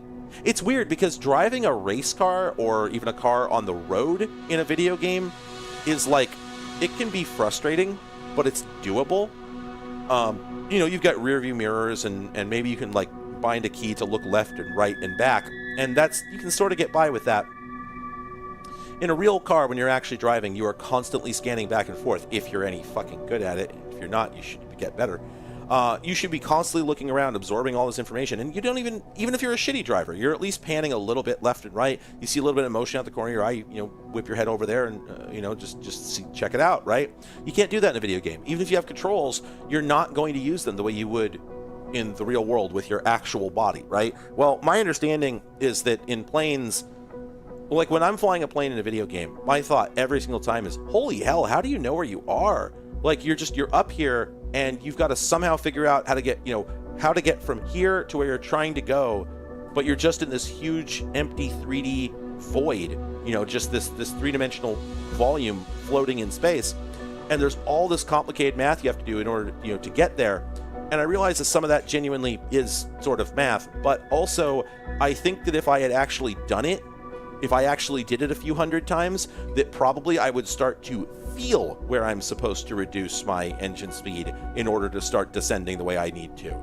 It would make a lot more sense if I had actually done it and felt the forces, rather than only doing it in a simulation and having to, reduce the engine speed, look at the dash to see how much I reduced it, and then wait to see visually how that affects my flight path. Whereas in the real world, if you're actually doing this, you feel yourself sink. You feel the engine slow down. And you can look with your head and let your brain, with its incredibly complex analog computer, do the math, the trajectory calculations for you. You got to train it, But look, we're animals that are all designed to be able to throw a spear and hit a moving target, 40 yards away, right? Like, probably not 40 yards, but anyway, you get what I'm saying. We are designed for this sort of shit. And you just can't make that work in a video game. You can't get your brain to do that math that way. Now, I feel like if it was in VR, if I had a proper VR headset, this might be a little bit easier. But I have tried this game in VR, and I don't know. It doesn't do it for me. It's cool, but it's not quite the jam. I don't think it quite fixes the problem because you don't have the same peripheral vision. You don't have the same sort of natural, organic, right. And that's that's the thing, is the simulator is useful. It's a very useful tool because there's so much stuff to do that isn't just flying. But when it comes to the actual mechanics of it, it's I think it's like driving a race car, which is something I have done a little bit of, not at the right speeds, but I have driven some tiny, fast, some very tiny, very fast cars a couple of times. And if you are used to driving a normal car at normal speeds, then you get into one of these things, and the first time you turn, you're like, oh, it did that. Oh, okay. And it takes you a while to figure out that it can do that and that it should do that and what that means. But once you've done it a bit, that sinks in and you've got that locked down, right? But you couldn't ever learn it from Gran Turismo. You couldn't. Like, I have driven 2 different cars in Gran Turismo 4 and 5 that I have driven in the real world. And in the game, they feel almost identical. Like, there's differences in, like, how fast you accelerate. But if you've driven a, what are the 2 cars I'm thinking of? God, they have a BMW 7 Series because I've driven one of those. I know one of them is a Miata. What's the other one I don't remember. Anyway, I've driven a Miata and one of the other cars that they, like a more of a sedan. And in the real world, they're just wildly different, right? You get in the Miata and you push on the gas and the thing just like moves forward with an immediacy that you're not really prepared for. And you turn the wheel and it's like you just feel glued to the ground. And you think back on like driving your normal car and you're like, now wait a minute, when I turn the wheel in my van, my fucking minivan, it's not like I turn the wheel and the thing keeps going forward. Obviously the thing turns. If it didn't turn at exactly the rate that I turned the wheel, then I would skid and spin out and die. And yet, when you're driving a car that's more tuned for speed, it's like there's less sprung, right? There's more coupling between the wheels and the car and the driver, right? And so when you turn, you feel yourself commit to that turn instantly, right? And I've also driven a couple of more normal cars that had been heavily overhauled for track use, given like rigid everything, taking all the rubber mounts, pretty much everything, replaced them with like polyurethane bushings, and put in stiffening bars and different suspension and whatnot. And it's the same thing. You take a car that like just has a certain amount of vagueness to it that's desirable when you just want it as a family sedan, and you turn it into a track car. It alters everything in this way that's difficult to explain. But if you feel it, then you never forget it, right? It's just on and off. It's this huge difference, and it's also there if let's see, I had somebody I knew let me drive their BMW 3 something or other in like the late 2000s, and it was a much bigger car, but it still had that feeling of, okay, this one is meant for speed, this one's meant for performance, that just isn't there in an ordinary vehicle. Now, this isn't to say just that it feels like tight, because I've driven like a brand new Prius, and I've driven a Tesla or two, which fuck Tesla, but I'm not such a jack off that I'm not going to deny the things that are valid about them. They have a lot of power, and they steer in a very aggressive way, which is why everybody who drives one is an asshole. I think it makes you drive like a prick, and also just like a basic, like a Prius, like a 2019, 2020 Prius. If you drive one of those compared to like a fucking 96 Camry, it's night and day, right? Cars have gotten better across the board, and they've gotten more performant across the board. And so nowadays, like, the steering in just a basic family car like that is so much tighter and more responsive than it ever used to be, right? Because I had driven, cars that were about that recent, 10, 12 years ago, and they didn't quite feel that tight. So in terms of just feeling like everything's, dialed in and brand new and fresh and just like, new, any new car is going to be much better than almost any old car. If you take the first gen Miata and put it next to a 2018 Prius, I think the Prius is going to feel like, in objective sense, it's going to be, it's going to feel more responsive. But the Miata feels more aggressive. It feels more like when you do something, that thing happens, man. It's hard to explain, but if you've done it, you've done it, right? And so I imagine the same thing applies to flight. You've done it or you haven't done it. You either have a feel for it or you don't. And comparing that to the racing sim experience, those just, even though Gran Turismo is supposedly very, accurate in a number sense, no, you would never get that feeling of turning the wheel and just not having it fight you. I drive a minivan day to day, right? When I turn the wheel, I can feel the inertia doesn't want to come with me for a minute. There's like a strong centrifugal force that it's got to cancel out. When you drive a race car, when you drive a track car, you turn and the car's just done. It's finished. You've turned now, right? It's over. What's next? And the same thing goes not just for steering, but for everything, right? For every single aspect of it, it's weird, that even shifting in a manual is way different between a car that's tuned and one that isn't. I once drove a friend's car. It had a stick shift, and he had put a short shifter in it. Like, he just cut down the shifter, or the shift lever on it, and damned if that did not make the car feel faster. It was weird. I knew that I wasn't like. How long does it take to fucking move the shifter, right? It's not that. It just, it shouldn't be a big deal. But damned if that didn't make the thing shift faster. I don't know how to explain it, And he had a competition clutch, that made a difference too, as far as like getting into gear and out again, honestly. But the point is, the minutia are just so important for something this physical, right? Oh, okay, 90 Miata. Hell yeah, I had a 91. Which I did not fit in. I am 6'2".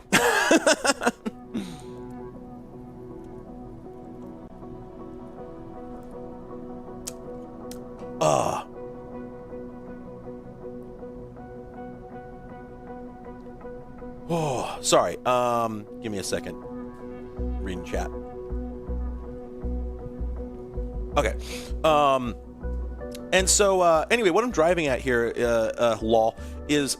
So I've upgraded my sim kit. Even though I don't play flight sim that much, I have upgraded my sim kit some.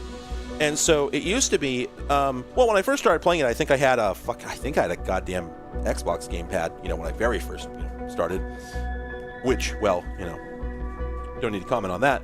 But I eventually got a yoke, but I was still using, I had a yoke, but I was still using buttons for, I think, throttle and not really using rudder at all, just winging it. But I've since gotten a throttle quadrant and a set of Thrustmaster rudder/brake pedals. And what I've noticed is that the amount of like physical exertion that I'm making in order to fly the plane is really consuming. It's really wild. I'm, in order to keep the plane flying and remotely on course, I am constantly putting in, control inputs. And, we got a lot more missions now. Okay. Let's do this one. I'm probably gonna do like 1 or 2 more missions and then bail for the night.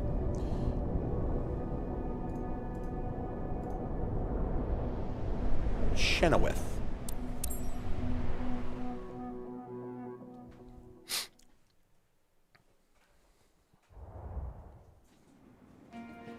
I do love this hangar they've got here. It's just got some people hanging out in it. Imagine if they just committed to the bit and let you walk around and have AI conversations with them.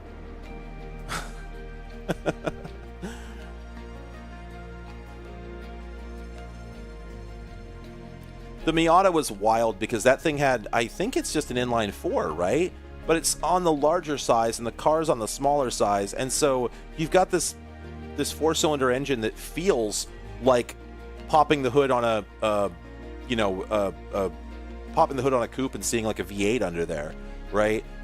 It felt enormous, or it looked enormous, and it felt enormous, and it's just like it's a fucking, it's the same size and displacement as something you'd find in, a fucking Civic, I think. It's just that the power to weight ratio is ridiculous. All right, let's do it. Gotta take that pit tot cover out.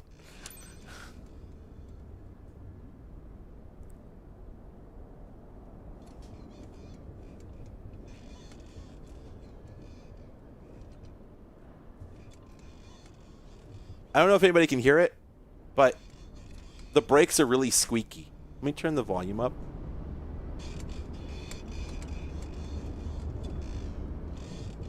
You hear this?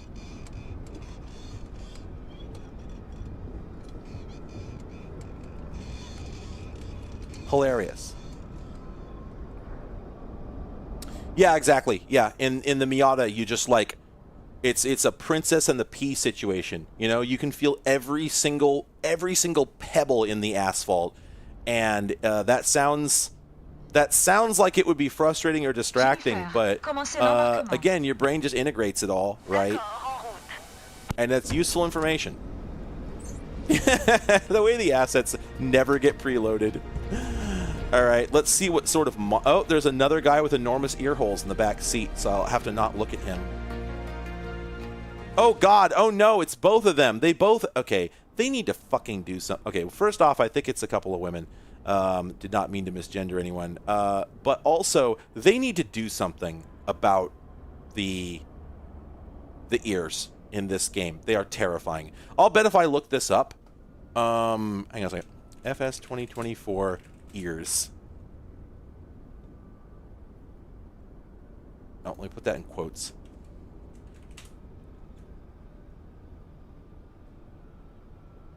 Wow, I'm not seeing anybody talking about this. Ugh. I don't... How am I the only person who's noticing that the ears are just the worst part of this game? Seatbelt hover. Oh yeah, you know what? The seatbelt is Yeah, the seatbelt isn't really not fitting so much, is it? John.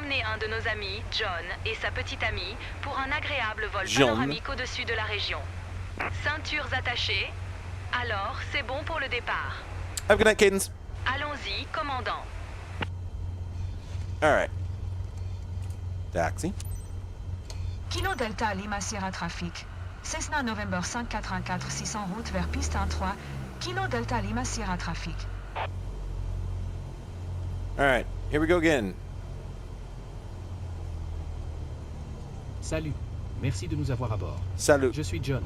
Je suis ravi de survoler le DAL avec vous. C'est là où nous nous sommes rencontrés, donc c'est un peu spécial aujourd'hui. Salut, je suis Anne. C'est tellement génial de passer By hanging out, I mean flying. This dialogue is so fucked. Is it literally AI written? I like to think I would much rather this be bad translation than fucking AI slop. But I really don't know what to think.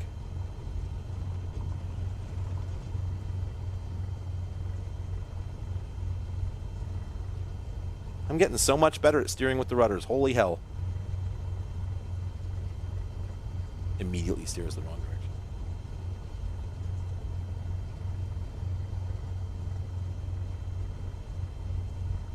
That's great one, retro swim. Yep, co-pilot. Yep. You're right.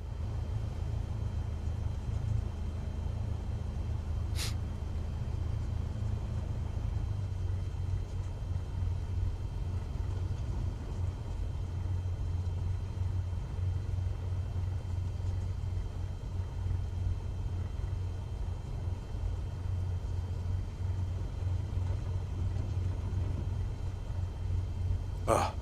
See, like, if I were using two triggers on a Xbox gamepad to do this, then it would just be effortless, right? But because I have to manipulate these actual pedals, my legs are so tired right now.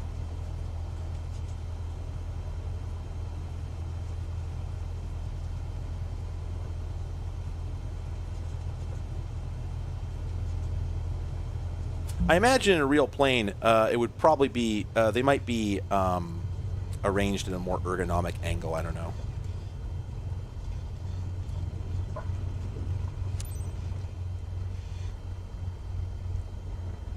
Damn it, I came just short of the hold. We'll take it. Kilo Delta Lima Sierra Trafic, Cessna November 5446, décollage depuis piste 3, une sortie de zone par ouest, Kilo Delta Lima Sierra Trafic. J'appréhende un peu, mais j'ai hâte de voir le paysage d'en haut. I'm a bit nervous, but eager Sur to le see terrain, the vous dites que landscape vous êtes un super from pilote, above. alors, nous sommes entre vos mains maintenant. Guys in the field are fucking lying.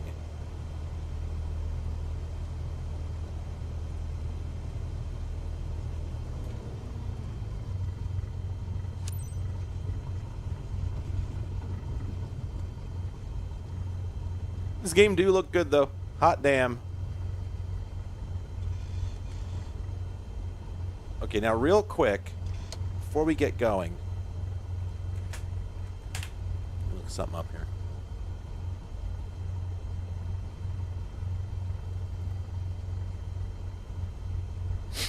All right.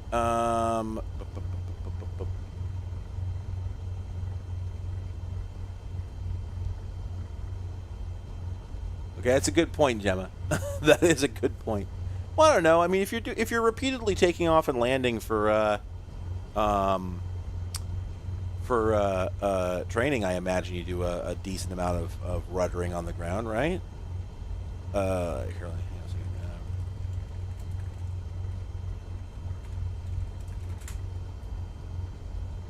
Let's see. Is this the one? Yeah, this is the one. Okay. I don't remember. Somebody asked earlier if I'd post the link to that World War II training film for the reconnaissance pilot. I found it. It's the right one. Let me make sure this is the right one. This is the right one.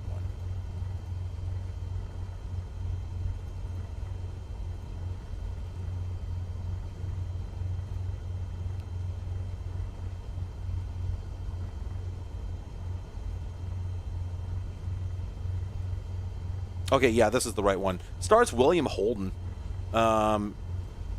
Yeah, just a real weird vibe. Fucking Periscope intro, yeah. All right. Laps down. Forgot to take my e-brake off. Very funny. Okay, here we go again now. Let's try this.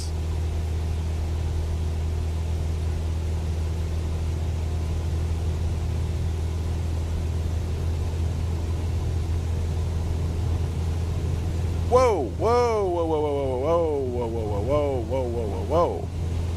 Okay, let's pull up. Not sure what happened there.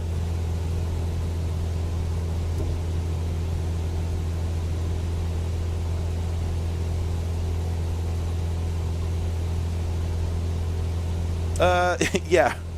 V1, technically. Don't worry about it, I promise. V something.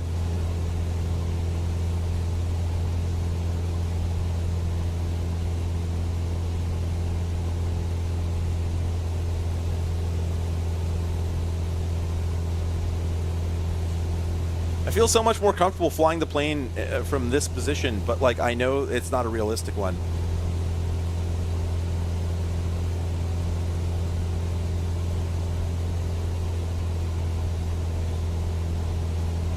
RPM Le just monde a a tad. tellement détaillé, vu d'ici. The world looks so detailed from up here.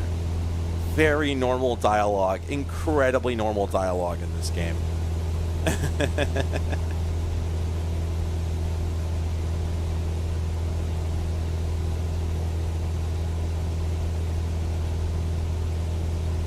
Oh, okay. The reflections really are screen space. I thought they were RTX, but I just saw the reticles reflecting off the lake. Oh well. God, we just can't win. The game has RT. What is it doing if not reflections? I don't get it.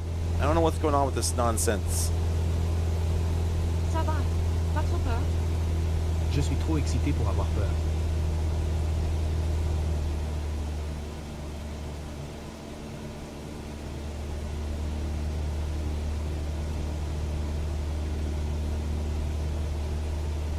No, Pringle's still nice and crisp. I don't think Clive has saliva. Saliva. I'm sorry for saying that. I apologize. It was inappropriate.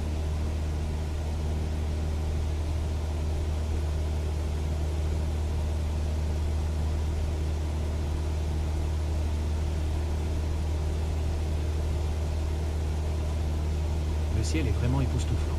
Vu d'ici, il est encore plus beau.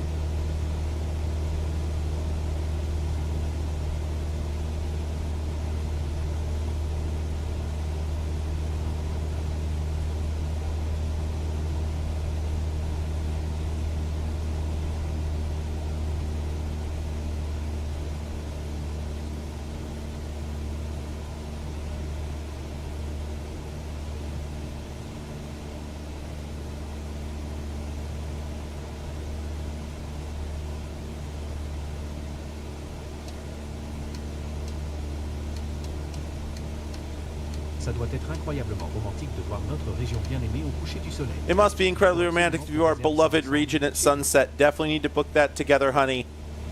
Then the guy takes off his head. The tiny alien inside scratches itself for a bit, puts the head back on. Wet pop noise.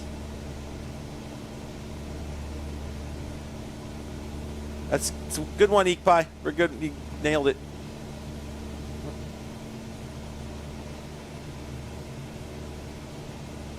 C'est tellement calme, on se croirait dans un film. It's so quiet, I feel like we're in a movie. Buddy, I don't think you're going to be saying that inside a fucking piston engine aircraft. I don't think so. It doesn't seem likely.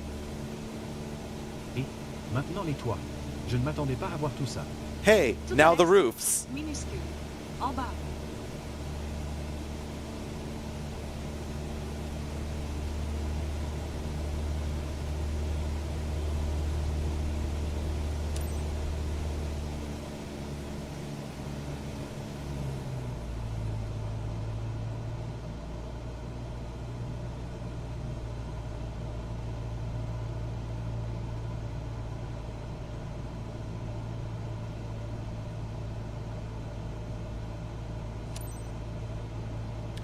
Correct. Yeah. I want to remind you that the aviators are, all the props are two-dimensional. They're just PNGs. So I cannot alter their angle. They just came that way from Google Images. So that's what we're up against.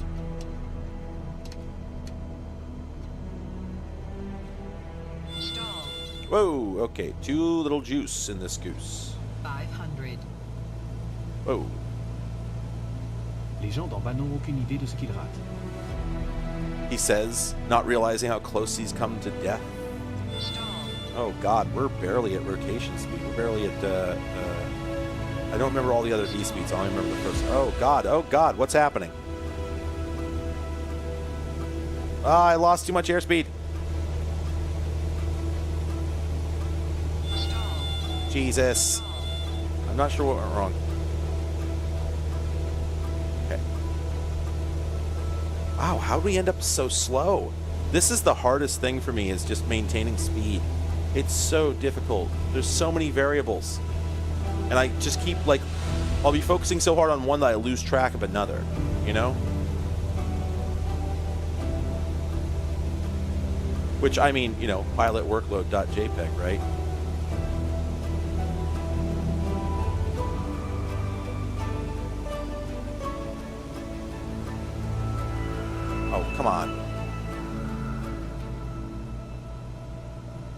Oh, I'm going to lose marks for the quality of the sightseeing.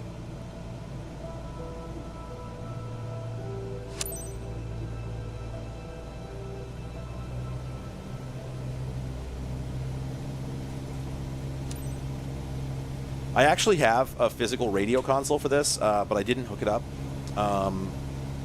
because I knew I didn't have the attention span for it.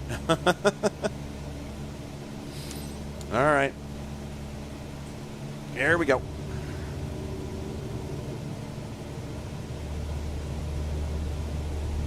Correct, yeah, the props would suck if they worked correctly.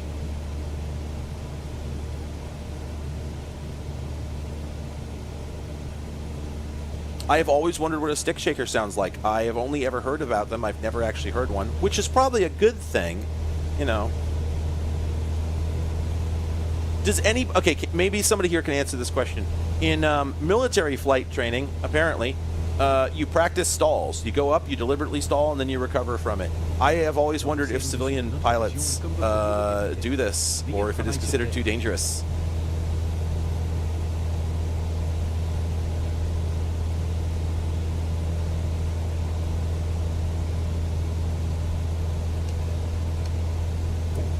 Oh, at some point my flaps got put down. Whoopsie. Practice stalls. Okay. It makes sense. I mean, if you're high enough, my understanding is that stalling is just considered normal, in the sense that it is not a... It's bad. You don't want to be doing it, but it is not an unusual thing, and you should know how to reliably recover from it. Je vois que vous êtes sur le Because it chemin can du be retour reliably des gares. recovered from. Alors John, as-tu apprécié le vol? Prêt à le refaire?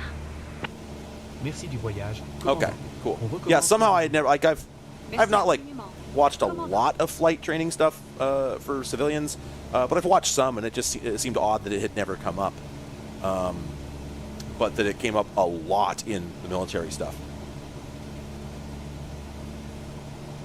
Something that never gets mentioned in, and I think I know why, something that never gets mentioned in the World War II era is flat spins. And I think I recall reading at some point that flat spins are essentially a jet thing, that they're largely the product of the extremely poor performance of those aircraft at I think it's slow speeds.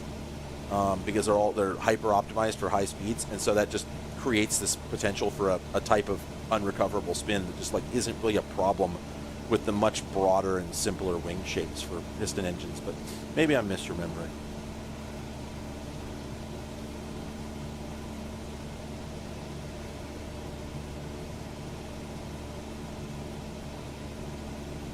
Now, one of my favorite training films is the one for the somebody help me out here. What's the plane, the single seater with the two engines that was so famous in World War II? I don't remember, but in any case, that one, the one everybody knows. I saw a like introductory, basics film for that one, which started right out with, welcome to your new aircraft. Now, the first thing you'll hear about these is that there's no way to bail out of them. Now, that's just not true, and it spends the first 5 minutes of the film explaining how to abandon your aircraft safely. And it's this thing where you have to bail out of the cockpit, slide down the side of the wing, and let the slipstream carry you under the vertical stabilizer and the little bridge that's joining them. And it looks like the sort of thing where they said it worked, but in practice, 20% of the time you conked your head on it and fucking died, which I think was the thing that they were... It was very much a questions already answered by my shirt type scenario is what I'm driving at. It felt very much like they were getting out ahead of something they should not have needed to get out ahead of. Like, those worries probably came from somewhere. So, P-38, thank you.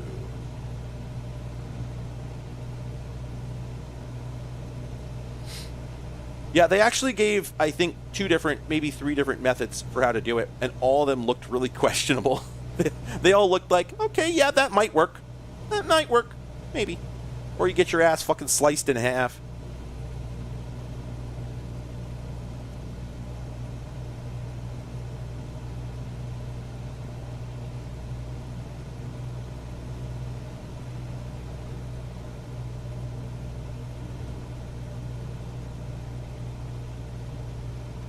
Whoopsie. Oh, yeah, oh, yeah, a ride-along passenger. Oh, that's good. That's real good. I like that. Okay, we have too much speed, so let's... I think we're making the final turn into the runway here, so I'm just going to go ahead and idle the fucking engines, and we're going to hope this works out. And then as we make final turn here... As soon as we turn here, we're going to have to, well, we probably can't flap yet because I think we're above flap speed.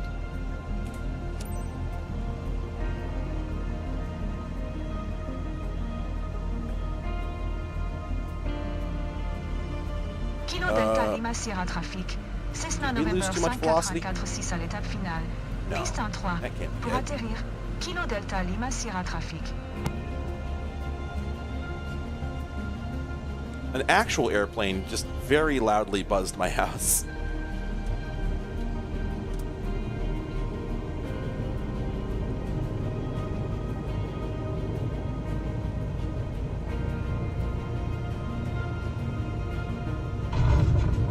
Okay, you know what? I didn't flare, I don't think, as much as I should have, but...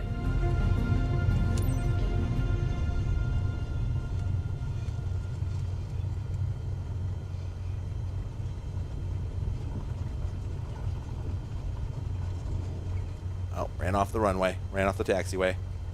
You know what? That was not that bad, I'm gonna say. That was all right.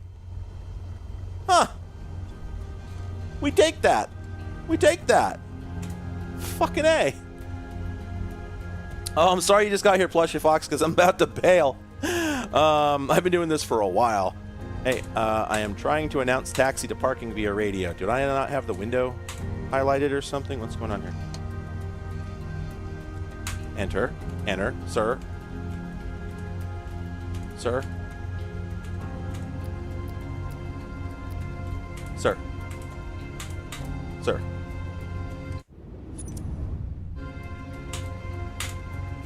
Sure. No, that's fine, actually. I guess I'm just going to do this. Skip to shutdown. Oh. Hold. Oh. Well, that was all right. I had a good time. I hope you had a good time. By the way, if anybody's curious, yes, I'm still working on videos. Toujours intéressant de voir sa propre région sous un angle nouveau. On dirait qu'ils ont apprécié. C'était une super séance de vol touristique géniale. Flight seeing. They just said flight seeing. There's no fucking way. Nobody would say this. God damn it. I'm so angry.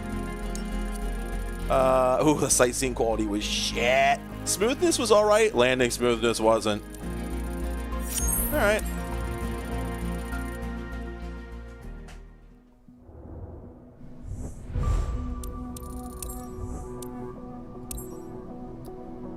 Vous avez accumulé assez de... Oh, shit. Okay. Next time I stream, we're going to do the commercial pilot's license. That'll be exciting. Anyway, but yeah, thanks for joining, everybody. And yes, if you were wondering, I am still alive. I am still working on video stuff. I've had a lot of false starts with videos lately. Trust me, I've been really putting my back into it. It's just been problematic. So, but I am actually working full steam on something right now. I expect to release it probably next week. So that's what I'm hoping for, God willing. So thank you all. Have a good night.